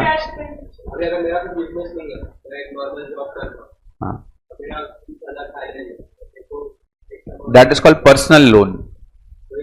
ये किसके लिए है आप एक समझो, मैं फिर से, ये 3 लोन जो है ना, ये सिर्फ बिजनेसमैन के लिए है। कौन से 3 loan? Cash credit, overdraft and discounting of bills of exchange. ये किसके लिए है? जो बिजनेस करता है। अब आप बिजनेस नहीं कर रहे हो, आप जॉब कर रहे हो, लेकिन आपको लाइफ में कुछ तो जरूरत है 1 लाख रुपए की जो आपके पास नहीं है, तो आपको लोन चाहिए, तो बैंक देगा आपको पैसा। लेकिन बैंक पूछेगा कुछ मॉर्गेज रखता है क्या? तुम्हारे पास ऑलरेडी गाड़ी है, 2 साल से तुम गाड़ी चला रहे हो, आप बैंक को बोलेगा ठीक है ये गाड़ी मैं आपके पास गिरवी रखता हूं, मेरा फ्लैट है, फ्लैट के सामने में आपको मेरे को इतना पैसा दो, that is personal loan. You have to put something in mortgage. आपके घर पे गोल्ड पड़ा है, गोल्ड आपने बैंक में रख दिया गिरवी, आप बोलेंगे मेरे को गोल्ड के सामने लोन दे दो. Those are personal loans. Businessman को ये 3 लोन मिलते हैं, cash credit, overdraft and discounting of bills of exchange. बाकी जो ऊपर गिना हम लोगों ने, short term loan, mid term loan and long term loan, वो किसके लिए है? नॉन बिजनेस पर्सन के लिए है.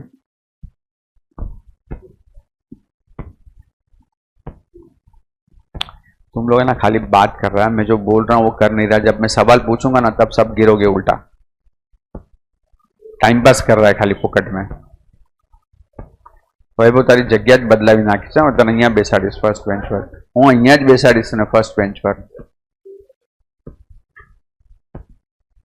ફુલારામ કેટલી ઓવર એક્ટિંગ કરે જો ને, જેવું એને ખીજાવ.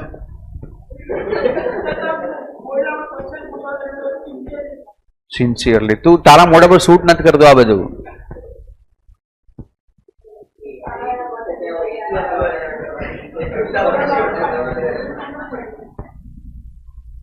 ईश्वर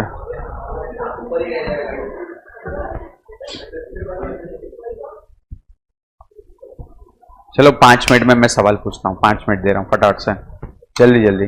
और मैं सवाल पूछेगा, ईश्वर मैं सवाल पूछेगा, नहीं आएगा तो मैं होमवर्क दे देगा 5-5 बार लिखने का. फंक्शंस ऑफ कमर्शियल बैंक में भी सिर्फ प्राइमरी फंक्शन पढ़ा है हम लोगों ने अब तक. Primary function divided into 2 types. One is accepting deposit, second is granting loans. Accepting deposit is in 4 ways. Number 1, saving account, fixed deposit account, recurring deposit account and current account. Granting loans में 2 type का loan है, एक है loans, दूसरा advances. Loans again divided into 3 part, short term loan, mid term loans and long term loan. Advances में वापस 3 type है. कौन सा है? Cash credit, overdraft and discounting of bills of exchange. पूछेगा वैभव को सब आता है यार, इम्प्रेस्ड.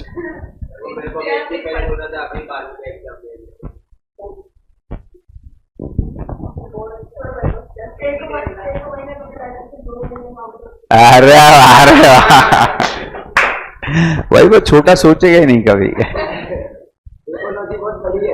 वो तो बाद में फॉरेन जाके भी बोलेगा आपने डोनाल्ड ट्रम्प साथ मीटिंग रखा हो अपनी.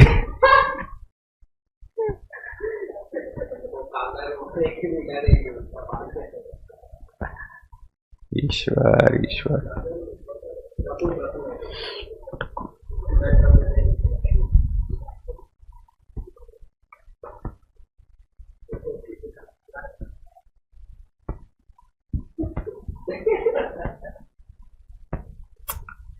तीन मिनट हो गया है, 2 मिनट बाकी है.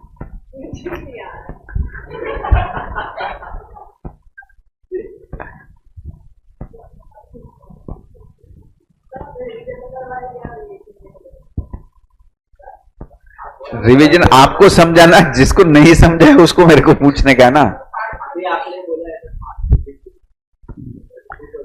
वो 5 मिनट जो मैंने बोला था कि 5 मिनट देता हूं, उसको बोल के 4 मिनट हो गया.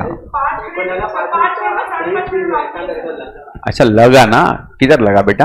इधर इधर इधर किधर लगा? हाँ तो अच्छा, दिल पे नहीं लगाने का बेटा इतना. ईश्वर. ओ हसमुख भाई, और उसको बुलाएगा तो देखता भी है. ईश्वर. तारी गर्लफ्रेंड નું નામ શું છે રે?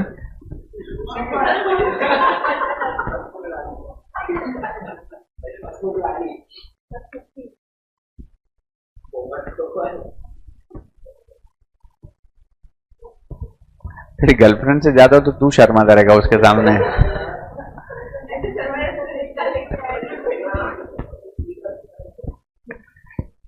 वैभव last 30 seconds, last 30 seconds argument करवी છે.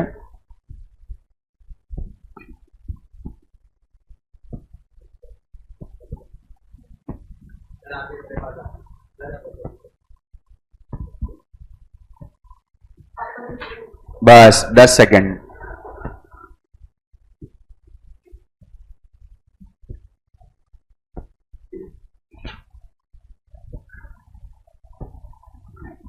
चलो टाइम आप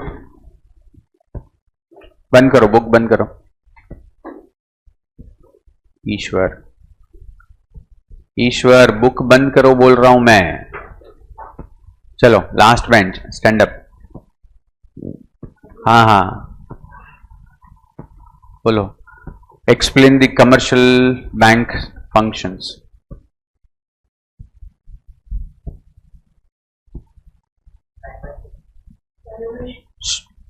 कोई हंसेगा नहीं, बोलो।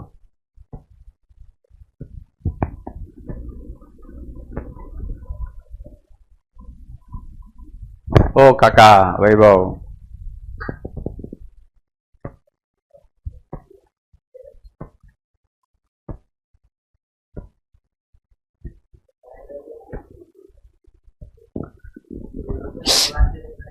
हाँ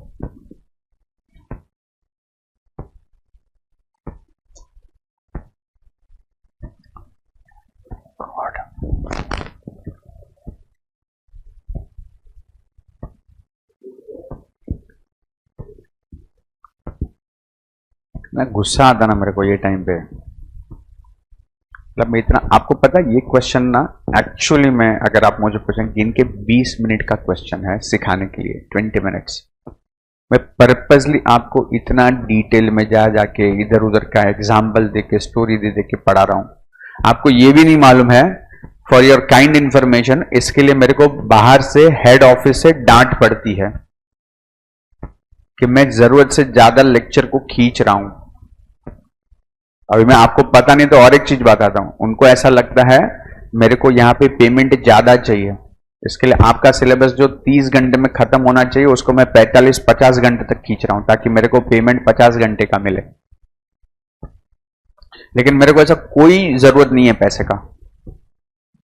आप लोगों को कॉन्सेप्ट दिमाग में उतरे इसके लिए मैं एकदम धीरे धीरे धीरे पढ़ा रहा हूं। जाके चैंपियंस बैच में पूछना, ये क्वेश्चन 20 मिनट में खत्म किया मैंने, आपके इधर मेरे को 1.5 घंटा हो गया और उसके बाद भी आपके पल्ले नहीं पड़ा।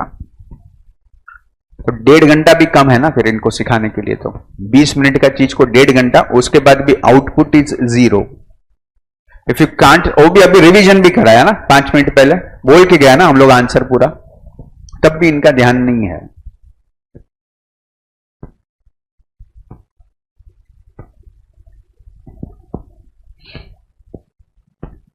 सच में गुस्सा आता है मेरे को फिर, इट फ्रस्ट्रेट्स मी। मेरा नेचर है, मैंने ऐसा चेंज किया ना अपने आप को, मैं हर चीज ऐसा लाइटली मजाक में उड़ाने का कोशिश करता हूं। जितना हो सके उसमें उतना क्लासरूम में एनवायरनमेंट में जोवियल रखता हूं, जितना हो सके उतना हल्का रखने का। हंसाओ, बोलो, मस्ती करो, खत्म करो। प्रेशर क्यों डालने का किसी के ऊपर अननेसेसरी। लेकिन आउटपुट नहीं आता ना तभी मेरे को गुस्सा आ जाता है। क्या ही पढ़ा हम लोगों ने, क्या ही पढ़ा है। एक्चुअल में टाइम पास किया है मैंने। 20 मिनट की चीज को 1.5 घंटा खींचा, मतलब मैंने टाइम पास ही किया है। बट मेरा टाइम पास करने का पर्पस था कि मैं हर चीज आसान से समझा समझा के डिटेल में डिस्कशन करके बताऊं आपको। ये कौन सा ऐसा एग्जाम्पल लिखा है मेरे को बोलो कि फ्रिज लेने को जाएगा तो ये होगा, गाड़ी खरीदेगा, बुलेट खरीदेगा प्रियांश तो ये होगा, आपको 1 करोड़ का घर लेने का तो लॉन्ग टर्म लोन होगा। किधर लिखा है बुक में, बताओ मेरे को।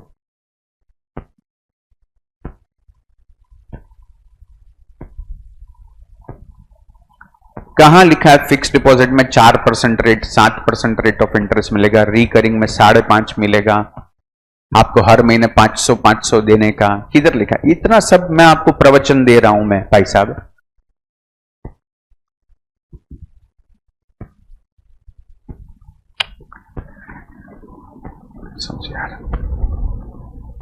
Can somebody answer this? बोलो भाई को।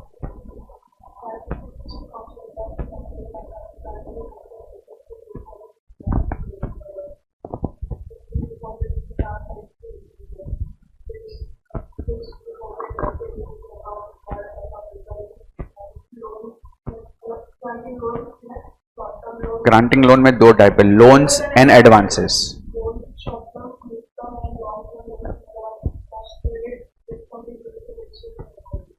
क्या था इसमें बताओ मेरे को, ये एक्चुअल में सिखाने के लिए 20 मिनट में हो जाता है। एंड मैं मजाक नहीं, मेरे को सच में इन सब चीज के लिए मेरे को फायरिंग आता है, बट मेरा उनके साथ डिबेट होता है कि this batch is such, I need to take time. वो हायर अथॉरिटी को उतना समझता नहीं कि बैच का लेवल कैसे है। मेरे को कोई प्रॉब्लम नहीं, लेवल किसी का कम ज्यादा हो सकता है, दैट इज ओके। मुझे ऐसा लगता है that I have to give proper justice. मैं खाली ऐसे पैसा लेके पढ़ाने के लिए मेरे को नहीं समझता।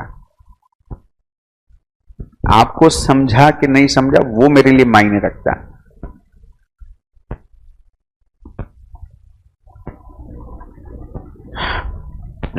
चलो मैं अभी एक क्वेश्चन कराता हूं, मैं ज्यादा नहीं कराऊंगा, ये खत्म करते हैं and we will go for the day.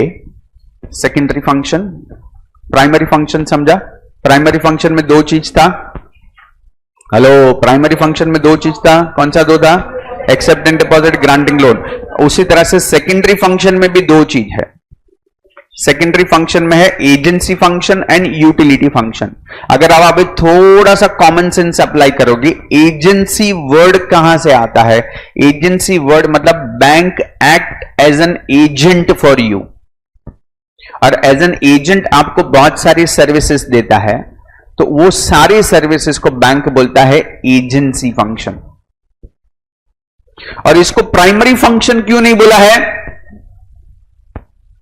ये एक बार अकाउंट ओपन हो गया ना, उसके बाद का सर्विस है, इसके लिए वो सेकेंडरी है। बैंक का प्राइमरी फंक्शन क्या है? अकाउंट ओपन करो। किस चीज का अकाउंट ओपन करो? पैसा आने का, पैसा जाने का। अब पैसा आने का जाने का सब अकाउंट ओपन हो गया, तो एज अ कस्टमर आपकी कुछ एक्सपेक्टेशन होगी बैंक से कि बैंक ये भी फैसिलिटी देना चाहिए, वो भी फैसिलिटी देना चाहिए, तो उसको वापस नीचे दो कैटेगरी में डिवाइड किया, सेकेंडरी फंक्शन। सेकेंडरी फंक्शन को वापस दो कैटेगरी में डिवाइड किया, agency and utility function. So let's understand agency function. ये एक्चुअल में कुछ काम के नहीं है, ये एक्चुअल कॉर्पोरेट वर्ल्ड के लिए है। आम आदमी के लिए इसमें से बहुत कम चीजें होती है, बट क्वेश्चन में है, we have to understand. First one लिखा है पीरियोडिक कलेक्शंस एंड पेमेंट्स।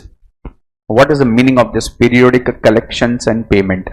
आज की डेट में बैंक, अगर आप में प्रीमियम अकाउंट अगर आप बैंक में ओपन करते हो ना, अभी बैंक की सेविंग अकाउंट की भी कैटेगरी है, प्रीमियम अकाउंट करके होता है एक। सेविंग अकाउंट में भी normal account, executive account and premium account. अब प्रीमियम अकाउंट अगर ख्वाहिश ने ओपन किया ना, तो उसका इलेक्ट्रिसिटी का बिल, उसका टेलीफोन बिल, वो सब बैंक कलेक्ट करेगा अपने ईमेल आईडी पे, और उसके अकाउंट से डायरेक्ट पेमेंट कर भी देगा। ख्वाहिश को कुछ फिक्र करने का जरूरत नहीं है। All things are taken care. Insurance का प्रीमियम आप भूल जाते हो ना हर 3 महीने भरने का। You are a busy person, हर 3 महीने में प्रीमियम भरने का था, नहीं भरा तो नुकसान हो जाएगा। बैंक बोलता है चिंता मत करो, हम लोग ध्यान रखेंगे आपका। बैंक नहीं बोलता, बैंक ने कैसे अपने सिस्टम में वो रिमाइंडर सॉफ्टवेयर डाल के रखा है। हर महीने की हर 3 महीने की 5 तारीख को आपके अकाउंट से पैसा निकल के इंश्योरेंस कंपनी में चला जाएगा, बाय डिफॉल्ट सिस्टम से कट हो जाएगा। आपने विजय सेल से लोन लिया है, फ्रिज लिया है, उसको आपने हर महीने को 5 तारीख को 2-2 हजार का ईएमआई देने का है। आपको खाली बैंक को एक लेटर लिख के दे दो, भाई हर महीने 5 तारीख को इसको 2-2 हजार रुपया दे देना, मेरे मैं भूल जाएगी।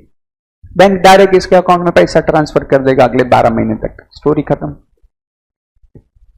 इलेक्ट्रिसिटी का बिल, अब इलेक्ट्रिसिटी का बिल वेरी होता ना, बैंक उसका एवरेज निकाल के दे देगा। कई बार हम लोग टाइम पे बिल नहीं पे करेगा तो लाइट कट जाता है, बरोबर है। आपको वो मिजरेबल सिचुएशन में नहीं आने का है, आप बैंक को बोलते हर महीने की 15 तारीख को मेरे अकाउंट से मैंने पिछले 12 महीने का एवरेज निकाल के रखा है, मेरा बिल कभी भी 2200 रुपया, 2400 रुपया, 2500 रुपया, 2700 रुपया ऐसा आता ही रहता है, मतलब 2000 से 3000 के बीच में आता है। आप बैंक को बोल दे तो भाई हर महीने 2500 रुपया डाल देने का एमएससीबी के अकाउंट में। बिल 2700 का है तो भी आपने 2500 भरा, इट इज ओके। बिल 2200 का है तो भी आपने 2500 रुपया भरा, ओके। एमएससीबी भी उस अमाउंट को नेक्स्ट बिल में एडजस्ट करके दे देता है आपको। लेकिन अभी आपको टेंशन नहीं है, हर महीने की 15 तारीख को आपके अकाउंट से पैसा चला जाता है इलेक्ट्रिसिटी बिल में। That is called giving facility. ये बैंक ने आपको फैसिलिटी करके दिया ना, आपको अभी बर्डन आया याद रखने का नहीं। So that's called periodic collections and payment. आपको किसी से पैसा लेने का ना तो बैंक कलेक्शन भी करके दे देता है आपको। ये बहुत से कम लोगों को पता है। अभी मैं अगर एड्यू माइंड्स का बात करूं, मेरे बहुत सारे स्टूडेंट्स है, मेरे को फीस लेना पड़ता है हर महीने, राइट। अभी मैं भूल जाएगा तो मैं बैंक को इंस्ट्रक्शन दे दिया, बैंक को दे दिया कि भाई वैभव का फीस 1 लाख रुपीज है, हर महीने उससे 10-10 हजार रुपया लेने का है। बैंक उससे रिमाइंडर लेके उससे 10 हजार कलेक्ट करके मेरे अकाउंट में ले लेगा। मेरे को वैभव को खाली पढ़ाने का है, मेरे को वैभव के पेरेंट के साथ बात करने का जरूरत नहीं है। That bank will do. समझा कि समझा? ऑफकोर्स ये सब चीज बैंक फ्री में नहीं करता है, bank will have some charges on this. Bank मेरे से कुछ चार्ज करेगा, बट इट इज ओके ना, it is like my assistant, बरोबर ना। मैं किसी एम्प्लॉय को काम पे रखेगा, उससे अच्छा बैंक मेरे को ये सब काम करके दे रहा है। Second is portfolio management. It is like, ये तो एकदम म्यूचुअल फंड का सर्विस हो गया। पोर्टफोलियो मैनेजमेंट मतलब मैं कितना शेयर्स लेने का, कितना बेचने का, मेरे को इतना शेयर मार्केट में समझता नहीं है। मैं किसी शेयर ब्रोकर को ढूंढने को जाएगा, बैंक बोलता है हम लोग ही शेयर ब्रोकर है आपके लिए, आप चिंता मत करो, आप खाली आपका पैसा बोलो, आपके पास कितना सेविंग है, 1 लाख रुपया शेयर मार्केट में डालने का है, हम 1 लाख रुपया मैनेज करेंगे, आप चिंता मत करो। कौन सा शेयर कब लेना, कौन सा शेयर कब बेचना, वो पूरा हम करेगा, हम उसका एक चार्ज लेगा आपसे। That's called portfolio management. नहीं समझा कि समझा? समझा। Then comes fund transfer. ये तो नॉनसेंसिकल है, बैंक का काम ही है फंड ट्रांसफर करने का, एक जगह से दूसरी जगह पे, एक बैंक से दूसरे बैंक अकाउंट में, ठीक है। फोर्थ है dematerialization. Bank provides dematerialization facility to their client to hold their securities in an electronical format. इसका क्या मतलब हुआ? बहुत से कम लोगों को ये मालूम है।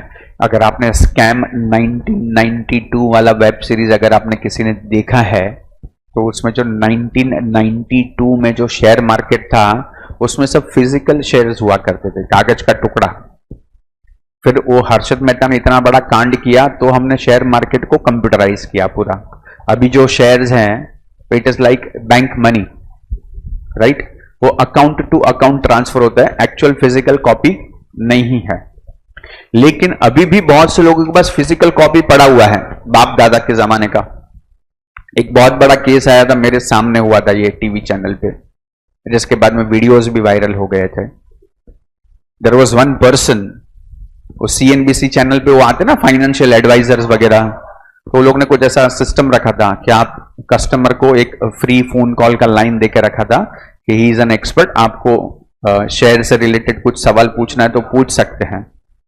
तो उसमें से एक कस्टमर का फोन आया, तो वो जो पैनल बैठा हुआ है लाइव टीवी चैनल पे, उसको पूछा कि सर अभी 1-1.5 महीने पहले हम लोग ने दिवाली का सफाई किया था, तो हमारे क्या बोलते हैं स्टोर रूम में ऊपर मालिये पे एक ऐसा पूरा रेड कपड़ा मेरे दादाजी ने कुछ तो ऐसा रखा था जो हमने इतने साल से खोला नहीं था। अभी हमने 1.5 महीने पहले ऊपर का सब सफाई किया, वो खोला तो मेरे पास ऐसे 50 शेयर्स के कागज के टुकड़े मिले हैं मेरे को, जिसमें लिखा है 50 shares of MRF tyres, 50 shares of MRF tyres, sorry 500 shares of MRF tyres, not 50, 500 shares of MRF tyres. You know वो पैनल वाला जो था ना, उसने क्या बोला मालूम है कि भाई साहब आपको प्रॉब्लम नहीं है तो मैं आपको मेरा पर्सनल नंबर देता हूं, आप मेरे को पर्सनल नंबर पे फोन करो, क्योंकि जो मैं टीवी पे बोलूंगा ना तो आपको अच्छा नहीं लगेगा और may be it will hamper your image also. तो मुझे चाहिए कि आप ये सवाल मुझे पर्सनल फोन पे बात करो। तो उसका और ईगो हर्ट हो गया, बोलते क्या हो गया उसमें, बोलो ना बिंदास जो बोलने का आपको। बोलता भाई साहब आपके पास कैलकुलेटर होगा? बोलता हाँ ले लो। बोलता कैलकुलेटर में आपको पता होना चाहिए कि MRF टायर का आज का रेट, मतलब जिस दिन ये डिस्कशन चल रहा था वो टाइम पे MRF टायर का एक शेयर का price was 65,000 rupees, 1 share. 65,000 rupees. उसके पास कितने शेयर्स हैं? 65,000 इंटू 500, 65,000 इंटू 500। और आज की डेट में एमआरएफ टायर का रेट 1 लाख के ऊपर है। मतलब उसके पास 5-6 करोड़ रुपए तो ऐसे मालिये पे पड़ा था इतने महीनों से, इतने सालों से, जो उनको पता नहीं है, जो दादाजी छोड़ के गए उनके लिए। तो बोला अभी मैं क्या करूं उसका? तो बोलता वो जो कागज का टुकड़ा है, अभी तो ये सिस्टम कागज का टुकड़ा चलता नहीं है। तो वापस अपसेट हो गया। बोलता है अभी तो मतलब वेस्ट हो गया। बोलता नहीं, वेस्ट नहीं हुआ, ये जो कागज का टुकड़ा इसको मटेरियल बोलते हैं। कागज इज मटेरियल, मटेरियल को डीमटेरियलाइज करना पड़ेगा, मतलब इसको फिजिकल पेपर को कंप्यूटर में कन्वर्ट करना पड़ेगा आपको। तो उसका फैसिलिटी के लिए आपको बैंक में जाना पड़ेगा या किसी शेयर ब्रोकर की ऑफिस में जाना पड़ेगा। Here bank gives that broker का फैसिलिटी टू यू, डीमटेरियलाइजेशन। अगर आपके घर में ऐसा कुछ पड़ा है तो जाके उसको डीमटेरियलाइज करवा दीजिएगा।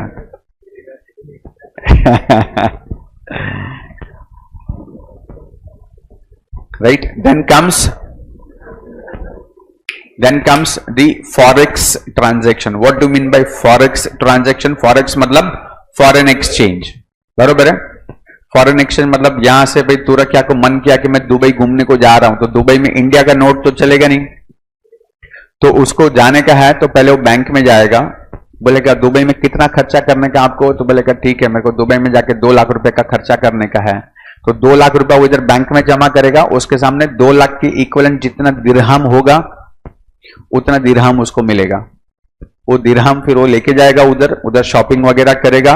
फिर उधर से आने के टाइम पे 2 दिरहम, 5 दिरहम, 15 दिरहम कुछ तो बच गया, तो वो इंडिया में आ जाएगा। वापस इंडिया के बैंक में जाके वो दिरहम सबमिट करेगा, उतने अमाउंट का इंडियन करेंसी उसको वापस मिल जाएगा। इसको बोलते हैं फॉरेक्स सर्विसेज। यहां तक समझा सबको? ये सब क्या हो गया? Agency function. एजेंसी फंक्शन में फर्स्ट क्या पढ़ा? Periodical collection. सेकंड क्या पढ़ा? Portfolio management. Third one, fourth one and fifth one. समझा के समझा? अभी आता है यूटिलिटी फंक्शन। यूटिलिटी फंक्शन में आता है issue of draft and cheque. ये तो मतलब बेसिक है। यूटिलिटी मतलब काम का चीज। यूटिलिटी मतलब काम का चीज। आप बिजनेस कर रहे हो तो आपको चेक्स चाहिए कि नहीं चाहिए? आप कोई भी चीज परचेस करेगा तो चेक देता है कि नहीं देता है? तो चेक का फैसिलिटी, ड्राफ्ट का फैसिलिटी आपको मिलता है। बैंक आपको बोलता है ठीक है, आपने अकाउंट ओपन किया है, हम आपको चेक बुक देगा, फिर उस पर साइन करके ऑटोग्राफ करके आप किसी को भी दे के पैसा घुमा सकते हो। लॉकर फैसिलिटी, ये बहुत इंपॉर्टेंट चीज है। लॉकर फैसिलिटी आज की डेट में आपके घर में ज्वेलरी है, कुछ इंपॉर्टेंट फाइल्स हैं, डॉक्यूमेंट्स हैं, आपको डर लगता है साला मेरे घर में कभी चोरी हो गया तो, डकैत आ गए तो, इंपॉर्टेंट चीज है, तो आपको लग रहा है कि घर में 10 लाख रुपए का, 20 लाख रुपए का ज्वेलरी ऐसे ही पड़ा हुआ, आपको आपका शौक भी है, आप महीने में एक बार घूमने के लिए चले जाते हो, हर 3-4 महीने में आप ऐसे ट्रिप के लिए चले जाते हो, क्या 20 लाख रुपया साथ में लेके थोड़ी घूमेगा ज्वेलरी लेके, वो तो घर में ही रख के जाते हो, डर लगता है आपने को। तो बैंक बोलता है वो जो आपके घर में 20 लाख 30 लाख का जो भी आपका ज्वेलरी या जो भी इंपॉर्टेंट डॉक्यूमेंट फाइल ऐसा कुछ भी है, आप हमारे पास रख के जाओ। एक छोटा सा लॉकर देते हैं आपको। वो लॉकर का 2 चाबी होता है, वो सिर्फ 2 चाबी से खुलेगा, एक से नहीं खुलेगा। एक चाबी आपके पास रहेगा, एक चाबी बैंक के मैनेजर के पास रहेगा। और आपका समझो ज्वेलरी आपने बना के रखा है, लेकिन ज्वेलरी रोज तो पहनते नहीं है हम लोग। अभी घर में शादी है तो आपको ज्वेलरी चाहिए, तो आप जाओ बैंक में, वो ज्वेलरी लेके आओ, शादी ब्याह फंक्शन में पहनो, 2 दिन 5 दिन 7 दिन में फंक्शन पूरा हो गया, वापस वो ज्वेलरी बैंक में रख के जाओ। इसके लिए बैंक आपसे चार्जेस लेगा, क्योंकि वो सिक्योरिटी किसके पास है? बैंक के पास है। तो बैंक आपसे साल का 5,000 6,000 रुपया 10,000 रुपया ऐसा कुछ तो भाड़ा लेगा आपसे, लेकिन आप सुरक्षित हो कि उतना पैसा बैंक के पास पड़ा है। Plus locker facility. ये थर्ड एंड फोर्थ ना बकवास है। थर्ड है प्रोजेक्ट रिपोर्ट्स। ये सिर्फ कॉर्पोरेट फैसिलिटी, वो भी पहले दिया जाता था, अब ये कॉर्पोरेट फैसिलिटी में ये भी नहीं मिलता है। प्रोजेक्ट रिपोर्ट मतलब प्रियांश का बहुत बड़ा कंपनी है, उसको फॉरेन कंट्री से कुछ तो बड़ा ऑर्डर मिलने वाला है, उसको प्रेजेंटेशन देने का है फॉरेन कंट्री को कि उसकी फाइनेंस के बारे में, कि उसकी फाइनेंशियल कंडीशन क्या है क्या नहीं। तो वो बैंक को अप्रोच करेगा, बैंक को बोलेगा कि मेरे को अगले 3 साल का projected profit and loss account and balance sheet वगैरह मेरे को बना के दो। बैंक वो भी बना के देता है, मतलब बैंक के चार्टर्ड अकाउंटेंट्स होते हैं, वो करके देते हैं। ये पहले मिलता था, अभी मिलता नहीं है। मतलब आपका प्रोजेक्ट रिपोर्ट बैंक बना के देगा आपको, इन शॉर्ट। गिफ्ट चेक, ये भी अभी खत्म हो गया, अभी गिफ्ट चेक करके कोई चीज बचा नहीं है, तो इसको आपको एक बार इग्नोर कर सकते हैं। पहले क्या होता था, वैभव का बर्थडे है तो उसके अंकल आए, अंकल ने आके उसको 500 रुपया 1000 रुपया ऐसा हाथ में दिया तो भाई साहब उड़ा देगा, तो चेक देते थे, गिफ्ट चेक। गिफ्ट चेक मतलब वो चेक वो बैंक में जाके देगा तो बैंक उसको 1000 रुपया देगा, नहीं तो बैंक तब तक उस पर उसको इंटरेस्ट देते रहेगा। दैट इज गिफ्ट चेक का। And fifth one is the underwriting services. What do mean by underwriting services? ये बहुत एसपी में मैंने सिखाया था, 11th स्टैंडर्ड में था, किसी को याद नहीं होगा I am sure. Underwriting service का मतलब होता है, आप जब आपका कंपनी का आईपीओ लेके आते हो, आपको पब्लिक से 100 करोड़ रुपए का शेयर्स चाहिए कि 100 करोड़ पब्लिक इन्वेस्ट करे आपकी कंपनी में, आप आईपीओ लेके आते हो, but there are high chances कि आप 100 करोड़ जमा ना कर पाओ। एंड एज पर सेबी का रूल, अगर आप जितना जमा करने को गए थे उससे 90% से कम हुआ तो आपको सारे पैसे वापस दे देने पड़ेंगे, आप एक भी पैसा रख नहीं सकते। मतलब minimum 90% collection has to be done. अब 100 करोड़ मांगने को गए हो तो 90 करोड़ तो कम से कम आना ही चाहिए आपके पास। 89.9 आया ना तो भी चलेगा नहीं। Now that is so tedious job for you कि आपने साला इतना साल मेहनत करके इधर आईपीओ लेके आया, अभी आपको प्रेशर है कि साला 100 करोड़ जमा नहीं हुआ तो here bank comes to play the role. Bank बोलेगा प्रियांश भाई चिंता मत करो, मैं हूं ना, 100 करोड़ लाके देने का जिम्मेदारी मेरा, तेरे और मेरे बीच में agreement, 100 crore is my responsibility. मेरा कितना? अभी प्रियांश का रात का नींद हराम हो रहा था, वो तो बच गया क्योंकि बैंक गारंटी ले रहा है। बैंक क्यों गारंटी ले रहा है? क्योंकि बैंक के पास इतने सारे कस्टमर्स हैं जिसके पास ऐसा पैसा पड़ा हुआ है, तो बैंक उसको कन्विंस करके आपकी कंपनी में इन्वेस्ट करवा देगा, लेकिन बैंक इसका कमीशन चार्ज करेगा। लेकिन बैंक ने ये जो गारंटी लिया, उस एग्रीमेंट जो बनेगा तेरे और बैंक के बीच में, उसको बोलते हैं अंडरराइटिंग एग्रीमेंट। क्योंकि बैंक ये बोलता है कि अगर पब्लिक ने नहीं लिया तो बाकी का मैं ले लेगा, लेकिन आपको 100 करोड़ मिलेगा। Isn't it good thing for you? वो आपका म्यूचुअल कंसिडरेशन पे है। Bank will charge 1%, bank will charge 1.5%, bank will charge 3%। वो mutual, that depends on the volume of business, उसके ऊपर डिपेंड करता है कितना सर्विस बैंक को देना है, उसके ऊपर डिपेंड करता है। बट बैंक गिव्स गारंटी, क्योंकि बैंक को भी पैसा कमाने का ना। आईपीओ आएगा, दूसरे दिन सीधा शेयर मार्केट में शेयर बेचने का है, 100 रुपए का शेयर सीधा 150 रुपया खुलेगा, ऐसे बैठे बैठा है 150 हो गया सीधा उसका। And then there is gold related services. What is gold related services? Gold के ऊपर आपको लोन मिलता है, गोल्ड आपको परचेस करने का। तो गोल्ड आज के डेट में गवर्नमेंट ने गोल्ड के बॉन्ड कर दिए, आपको पता नहीं है तो बोल दूं, जिस गवर्नमेंट ने गोल्ड को भी पेपर में कन्वर्ट कर रहा है पहले, और पेपर को कन्वर्ट करके डिजिटल में कन्वर्ट करने का ट्राई कर रहा है। गोल्ड के बॉन्ड है, मतलब उतने अमाउंट का गवर्नमेंट से आप बॉन्ड परचेस कर सकते हो। That bond you can purchase through bank. और जिस तरह से शेयर का प्राइस बढ़ता है उस तरह से गोल्ड का प्राइस भी बढ़ता है। गोल्ड का प्राइस बढ़ा तो आपके बॉन्ड का प्राइस बढ़ गया। आपने अभी 80,000 के गोल्ड के हिसाब से आपने 80,000 का बॉन्ड खरीदा था, अभी उसका प्राइस 1 लाख रुपया चल रहा है, तो बॉन्ड आप बेचने को जाओगे तो आपको 1 लाख रुपया देगा government. So that's all about secondary function. Secondary function divided into 2 part, agency functions and utility function. Agency function divided into 5 part. First one, periodic collection, portfolio management, fund transfer, dematerialization and forex transaction. And then comes the utility function. The first one is the issue of draft and check, locker facility, project report, gift check, underwriting service and gold related services. समझा के समझा, yes और yes.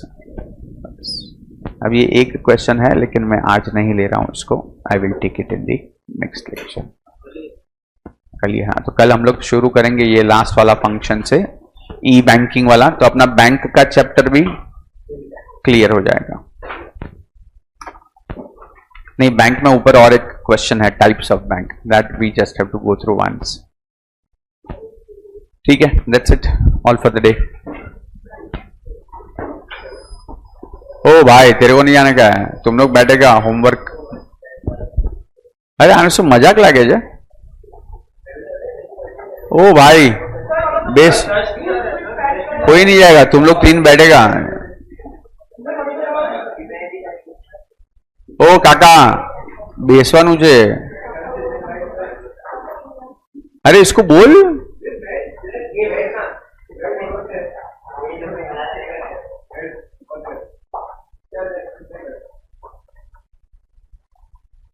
क्यों नहीं करके आया homework तुम लोग? तो ये लोग का आके मैंने चेक किया तो वो लोग ने मेरे को क्या बताया फिर? बद्दा ने पूछू जो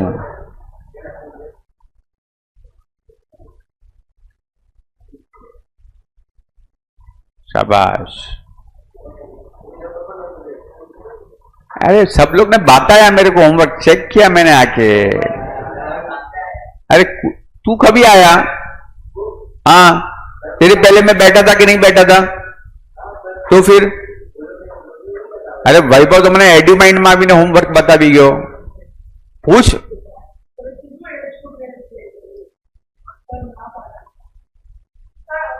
वैभव तू મને એની રેકમેન્ડેશન આપતો હતો એટલે આ વખતે છોડું છું એને, મને બીજા કરતા છે ને, હા એને પકડી રાખે, એને જવા દેવાનું છે।